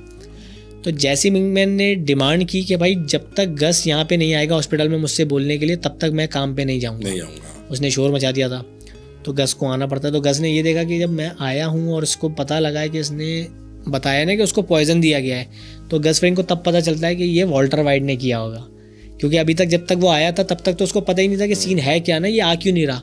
तो उसने हॉस्पिटल में बताया कि भाई उसको पॉइजन दिया गया है, तो वो समझ जाता है कि ये इसने प्लान किया है वॉल्टर ने, और उसने एक गेम किया होगा, और अगर मैं अभी वापस जाऊंगा तो माइट भी पॉसिबल, क्योंकि वो मुझे मारने के लिए तुला हुआ है, क्योंकि मैंने उसको ओपन थ्रेट दी हुई है कि मैं तुम्हें मार दूंगा, ठीक है ना। तो और वो बंदा टिकने वालों में से नहीं है, वो बंदा बदला लेगा, ठीक है ना। तो ये वजह थी जिस पे उसने खड़े खड़े वहाँ पे कैलकुलेशन की, इधर उधर देखा, उसको लगा कि यार 1% भी चांस नहीं लूंगा मैं इस वक्त, क्योंकि भाई आई एम अ गस फ्रिंग, बहुत तेज था, तो वो चला गया। तो ये मेरी स्टोरी, आई डोंट नो कि तुम अब दोबारा देखोगे तुम क्या कैलकुलेट कर पाओ, लेकिन मैंने ये कैलकुलेट की थी। वरना मैंने पहली दफ़ा जब वो देखा तो मुझे समझ ही नहीं आया यार ऐसे, ये मैंने कहा यार ये तो बेवकूफ़ी की है, ऐसे कैसे नहीं बैठा यार, जब आपको कुछ पता ही नहीं है कि आपकी गाड़ी के नीचे बम है तो आप तो बैठोगे ना आगे यार, ऐसे थोड़ी आप मतलब सिक्स सेंस। बट यार उसकी कैलकुलेशंस थी भाई, इस लेवल पे आया है कि वो होशियार था बहुत, मतलब ऐसे थोड़ी बना इतना बड़ा मॉब बॉस के, उसको यही नहीं पता छोटी चीज़ों में आ जाएगा। ऐसे ही है यार। अच्छा मुझे ये नहीं पता था कि हेक्टर का उसके जो साथ जो फड्डा था वो क्या था, वो तो बाद में एस्टेब्लिश हुआ, लेकिन जब वो आके देखता है ना उसको, वो जो दिखाता है कि भाई मार दिया मैंने सबको, ये वो जो गुस्सा और वो जो बदले की उसके अंदर थी ना कि दादा ये किया है मैंने तेरे साथ खामोशी से। उस बंदे ने बड़ा सेक्रीफाइस किया यार, उस बंदे के साथ कितना गलत हुआ। वो लोग जलील करते थे, सबसे ज़्यादा पैसा ये बना के देता था पूरे कार्टेल में, और उसके बावजूद इसको जलील धुतकार के रखते थे जैसे ये पता नहीं कौन है या क्या है ना। वो खामोश रहता था, उसने पलट के वार किया और उसने जो सबको मारा था, वो जो भाई उस सीन पे तो मैं हिल गया। वो जो पूरी उसने कार्टेल ख़त्म की थी, वो जो बॉस को मेन जो क्या नाम था, बोलसा नहीं सॉरी वो क्या है डॉन यार, वो जो था मेन डॉन, क्या नाम है उस बंदे का जो दिमाग से निकल गया, क्या नाम था, एडवार्डो या एडवर्ड करके ना, एडार्ड पता नहीं जो भी नाम था, खैर एनीवे। तो उस बंदे को जो उसने पूरा मारा था, जो जैसी पिंकमैन को लेके जाता है वो। और दूसरी बात ये है कि उसके भरम एक और जगह की मुझे याद है गस फ्रिंग के, कि जब वो मैक्सिको में जैसी पिंकमैन को याद है लेके जाते हैं एक लैब के अंदर, वो कहते हैं कि भाई ये क्या घटिया लैब के स्टैंडर्ड्स हैं तुम्हारे, कोई स्टैंडर्ड्स नहीं है तुम लोग के, भाई ये करो फिनिलिक एसिड और ये सारी चीज़ें चाहिए तब जाके हम करेंगे। और वो जो भरम कराता है बोलता है शुक्र करो तुम्हारे बॉस ने तुम्हारी जान नहीं ली, क्योंकि तुम लोग जो शिट प्रोग्राम बना रहे हो ना यहाँ पे, ये कुछ भी नहीं है भाई, तुम लोग नसीब वाले हो कि मैं यहाँ आ गया, कि मैं वो बंदा हूँ जो तुम्हारे बॉस ने यहाँ बुलाया है कि तुम्हें सिखाए कि ये बनती कैसे। तो सबकी फट जाती है कि बोलता है भाई बंदे में भरम है, और वहाँ गस फ्रिंग के एक भरम थे, मैं लाया हूँ बंदा बेटा, मैं लाया हूँ कुक। तो खैर एनीवे, और माइक उस वक्त एक बात कहता है उससे, वो जब कहते हैं ना कि बेटा तुमने बना लिए 96-98% ओरिजिनल प्योर, अब तुम यहीं रहोगे हमारे पास, तुम हमारे हो। तो माइक से कहता है आके ना जैसी कि भाई ये क्या सीन है, कह रहा है किड मैंने तुमसे वादा किया था ना, या तो हम तीनों में से कोई नहीं जाएगा वापस, या हम तीनों वापस जाएंगे, तो बेफिक्र रहो, तुम्हें यहाँ अकेला छोड़ के नहीं जाऊँगा। और वाकई में यार क्या बात है उसकी। खैर एनीवे माइक को डिस्कस करेंगे। और कोई छोटी मोटी बात गस फ्रिंग की अगर तुम्हें याद है? मसला ये कि मैंने जो सीरीज देखी 5 साल पहले देखी थी, तो हमने अभी 5 महीने पहले देखी थी, तो अभी ताज़ा करना पड़ेगा मुझे। चलो खैर एनीवे दोबारा से देखना तो बताना, फिर दोबारा डिस्कस करेंगे। तो जनाब ये थी आज की एक छोटी सी कॉन्वर्सेशन दो दोस्तों की। गजनफर आया, thank you so much sir आप आए, आई होप कि आपको भी मज़ा आया होगा इस सेटअप में। तो इंशाल्लाह दोबारा भी जल्द एक टॉपिक के साथ आएंगे, और मूवीज़ के ऊपर हमने जो प्लान किया ना उसको डिस्कस करेंगे। तो भाई हर किसी का नज़रिया होता है ना कि मूवी एक आपने भी देखी है, मैंने भी सेम मूवी देखी है, बट आपने किस पर्सपेक्टिव से देखी, मैंने कैसे देखी, तो कुछ करेंगे उस तरह की भी चीज़ रिकॉर्ड। तो नेक्स्ट एपिसोड में इंशाल्लाह आपसे मुलाकात होगी। अपना फीडबैक ज़रूर दीजिएगा, अपना ख्याल रखिएगा, दुआओं में याद रखिएगा, हंसते मुस्कुराते रहिएगा और अच्छा कंटेंट कंज्यूम करते रहिएगा। Thank you.